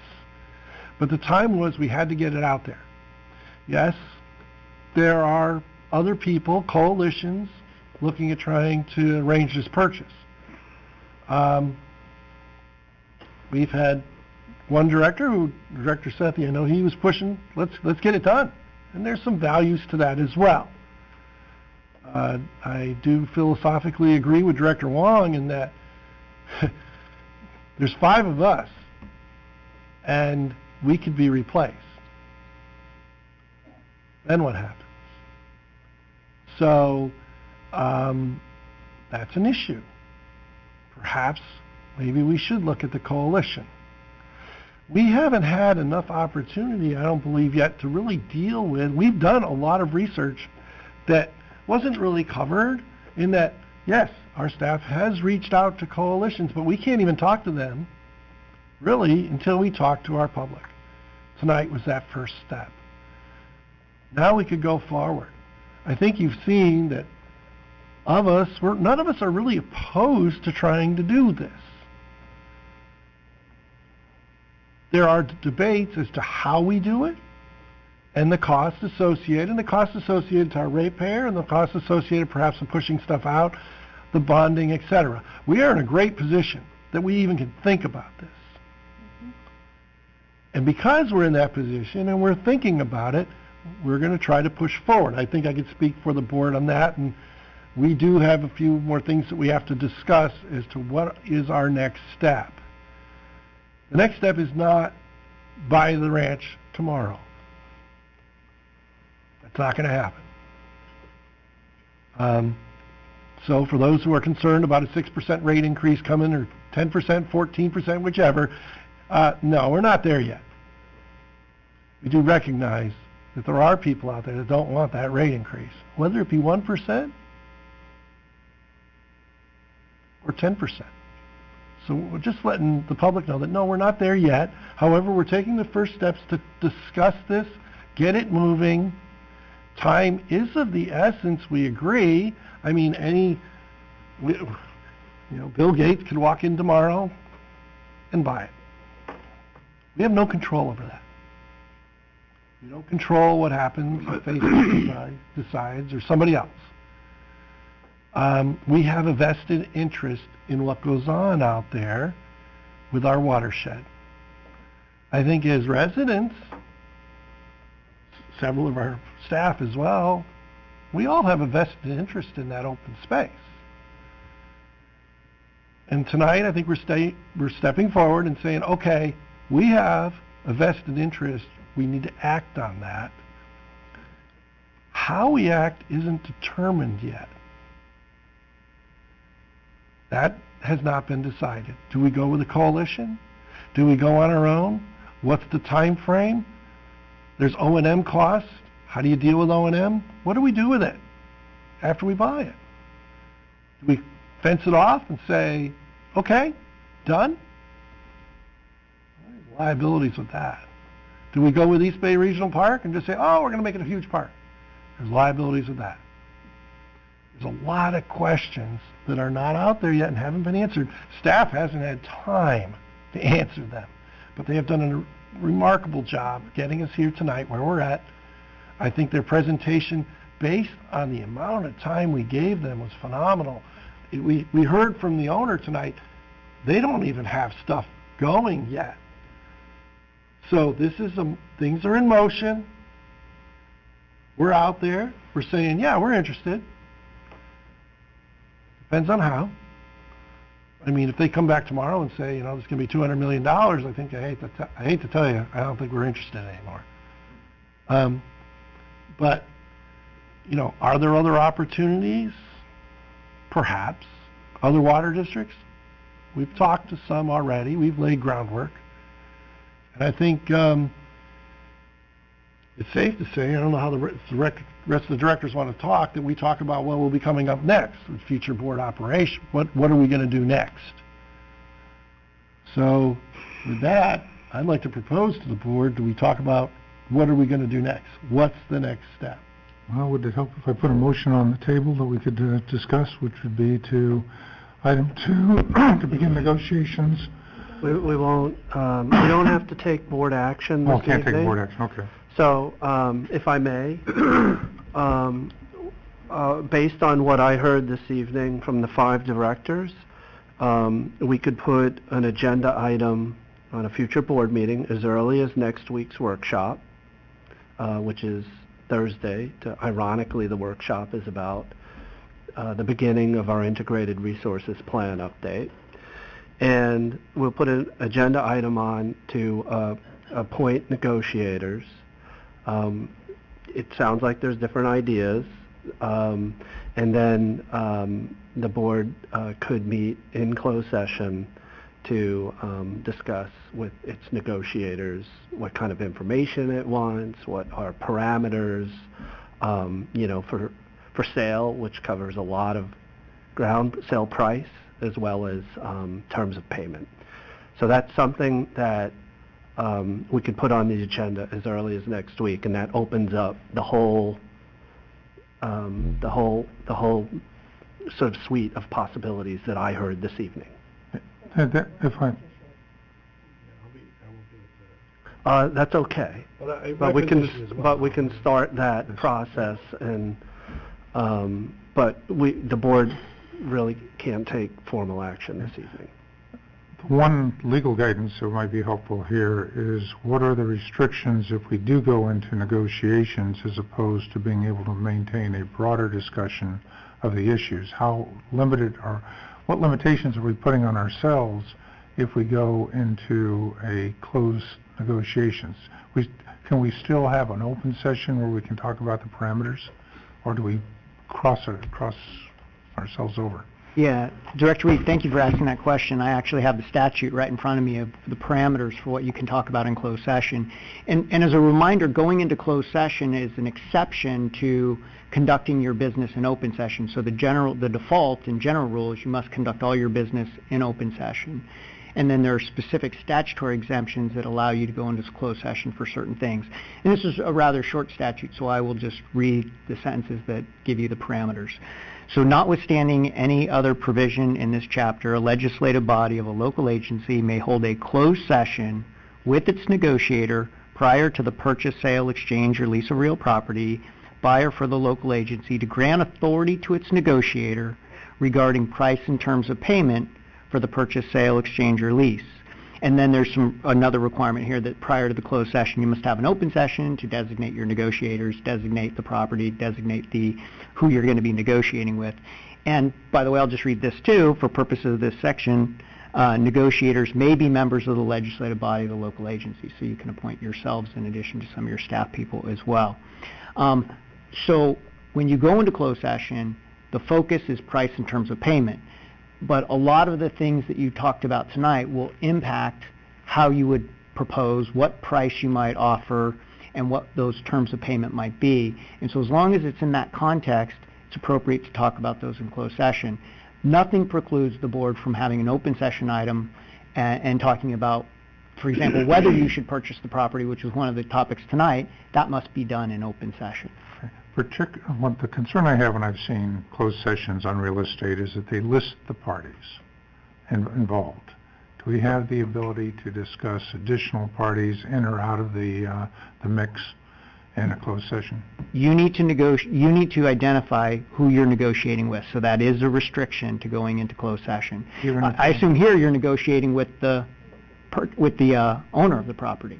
But there may be a variety of ways to do that. But if we develop a coalition of other water agencies or entities, how does that impact our ability to have discussions, and do we have to do that in an open environment?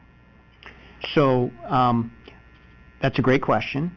I don't have the answer right off the top of my head, but reading the statute, you're going to designate some negotiators. You can meet with those negotiators in the closed session with regard to price and terms of payment. There's a variety of ways that we heard tonight for how this district might go about negotiating the purchase of the property, either alone or with a coalition.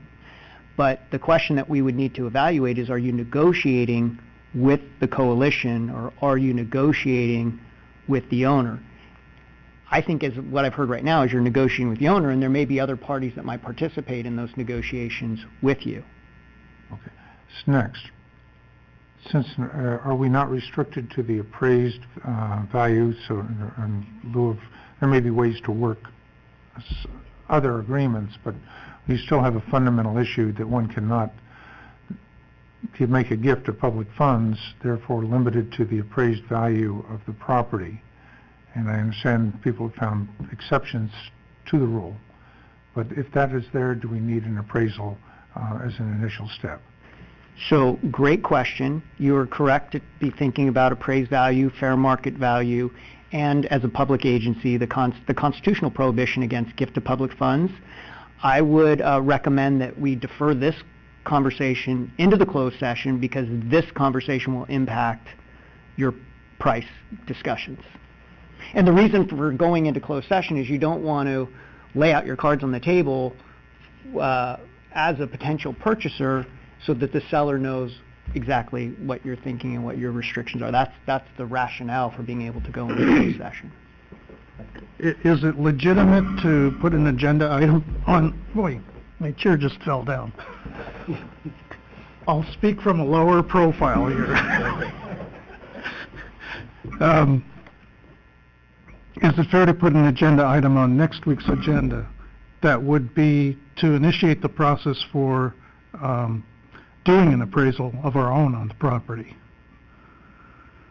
My recommendation would be, let's put an agenda item on to appoint your negotiators, and then when you're talking about what price that you are thinking about, that would come into play too. And again, to mimic your counsel, that would be a topic that you could talk about in a subsequent closed session, which could be the same night. If I may, let me, since I'm reminded of it, share a very quick story. When the city of Newark was formed, our director, Clark Redeker, was on the first city council, later a longtime mayor and 30 years on this board. At one of the first meetings, because they didn't have a formal city council meeting, chamber, and I have this story clipped out. They were on the little seats that, fold apart. behind a table, and all of a sudden this old rusty chair collapsed, just like mine did right now, and he fell flat on his back, and somebody from the audience yelled out, "Clark, what are you doing?" And he said, "I'm dropping out of politics."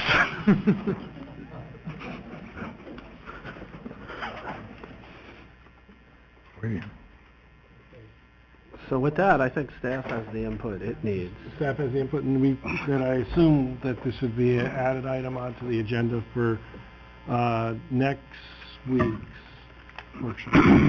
Correct. So let me just be clear, the item that will be added is to negotiate only with the owner and not with the coalition. So what I would, based on what I've heard, there would be two items related to this topic on the agenda for a future meeting, and maybe the workshop, or it could be a future meeting. It doesn't have to be the workshop meeting. One would be an open session item to designate your real property negotiators for purposes of the N3 ranch. That would be an open session item. Then there would be a closed session item for negotiations with your real property negotiators. And what I would envision putting on the agenda, because usually I prepare these types of agenda items, would be your negotiators, the ACWD's designated negotiators, would be to be determined, because we won't know when we prepare the agenda until you take the action. We would have to designate the property. It would be the N3 ranch, and we would look at some of this marketing material to be sure we do that properly. And the negotiating party would be the broker for the ranch. That's what I would envision putting on the agenda for next week's, or the next meeting where we're going to talk about this. And then with negotiation with a coalition, basically we are writing the Nature Conservancy-led coalition off the agenda item at this point. I don't think that limits talking about participating, not negotiating, participating. You're talking about price in terms of payment as part of a coalition could be part of that discussion, or going at it alone. I think by doing it that way, you could talk about both concepts while still negotiating with the property owner and its broker. So staff could engage with members of the coalition to bring information back to the board, which would help you determine price and terms of payment. Okay, I just want to make sure the door is open to having a negotiation with a coalition, because if we decide to go this directly talking to the property owner, we basically will be bidding against Nature Conservancy. Right. Which is kind of defeating the purpose if we want to preserve. And the board could always take future action to declare its negotiators with the coalition. Say the coalition becomes the lead to purchase, and now we want to negotiate an agreement with them in support. I just want to make sure the door is open. Thank you. Right. The door would be open based on what I've heard tonight and what we would put on the agenda. Now, things may change depending on how the board wants to proceed. Mm-hmm. Well, I guess we're pretty much ready to close up, but I would like to say I will not be able to attend the next meeting. Not because of this. I would love to attend the next meeting because of this, but I have a prior commitment in the state of Connecticut. Well, I guarantee you Wish I could bring some water back. we will not own a ranch before you get back. Thank you. It's an in and out trip, but it does start on Thursday. And I do have a GM report item. Okay, so it sounds like we have a GM report item. Just an informational item for the board very quickly, and that is that I've been notified by the Valley Water General Manager, Norma Camacho. Valley Water is formerly Santa Clara Valley Water District. I invited ACWD to attend their Water Storage Exploratory Committee meeting, formerly called the Pacheco Reservoir Exploratory Ad Hoc Committee, on Friday, October 25th. So that's a week from tomorrow. This committee is chaired by Director Kremen at Valley Water, with Directors Santos and Varela also on the committee. Looking at past agendas, it appears that the meetings are quarterly, and they begin, it varies, but between 11 a.m. and noon. We have been informed that the Del Val Reservoir and the N3 Ranch will be on their agenda, though I'm not sure in what context, and I don't even know if their own staff knows at this point. We might know more soon because the agenda should be published within the next few days. I cannot attend because I'll be in Sacramento at a California Urban Water Association meeting with Norma, who will not also be attending that committee meeting. But I was thinking that we would send an ACWD staff person to observe and to report back. I also understand that Director Kremen may have invited ACWD directors to attend. I'll pause. I have not seen that in writing, but he did speak with him briefly on the phone. Okay. I got copied on an email and did not respond. Okay. So just as a reminder, and as the board rules and code of conduct dictate, for regular directors, this would not be a compensable meeting, except for the president or vice president of the board attending on behalf of their official capacity on behalf of the district, or their designees if they do so in writing. And we will have a board meeting on Thursday should you want to notify me that you intend to do that. And I should also, caution if directors do attend, make it very clear that you are speaking as a director. I'm not interested. Okay, because as we saw this evening, both of these issues are very fluid, and the board is working hard to find common ground here. And I just wanted to remind you about that. We have a challenge if we're going to, on next Thursday, in all possibility, that we'll have a negotiators identified, and it would be a very difficult position for another director to comment in any outside of that process. So I am absolutely thrilled that you're seeing some of the complexities that come into play here, so thank you very much. And that concludes GM reports for this evening. Just for the record, General Manager, I'm leaving for Connecticut on Thursday, so I can't come back on Friday. So as a board president, I cannot attend this. It would have to be another director. Well, what I'm hearing is no directors are planning to attend. Staff is very and we'll have a staff person who will be able to respond to questions in a sort of very general way. Thank you. So yeah, I believe our next item then would be director's comments.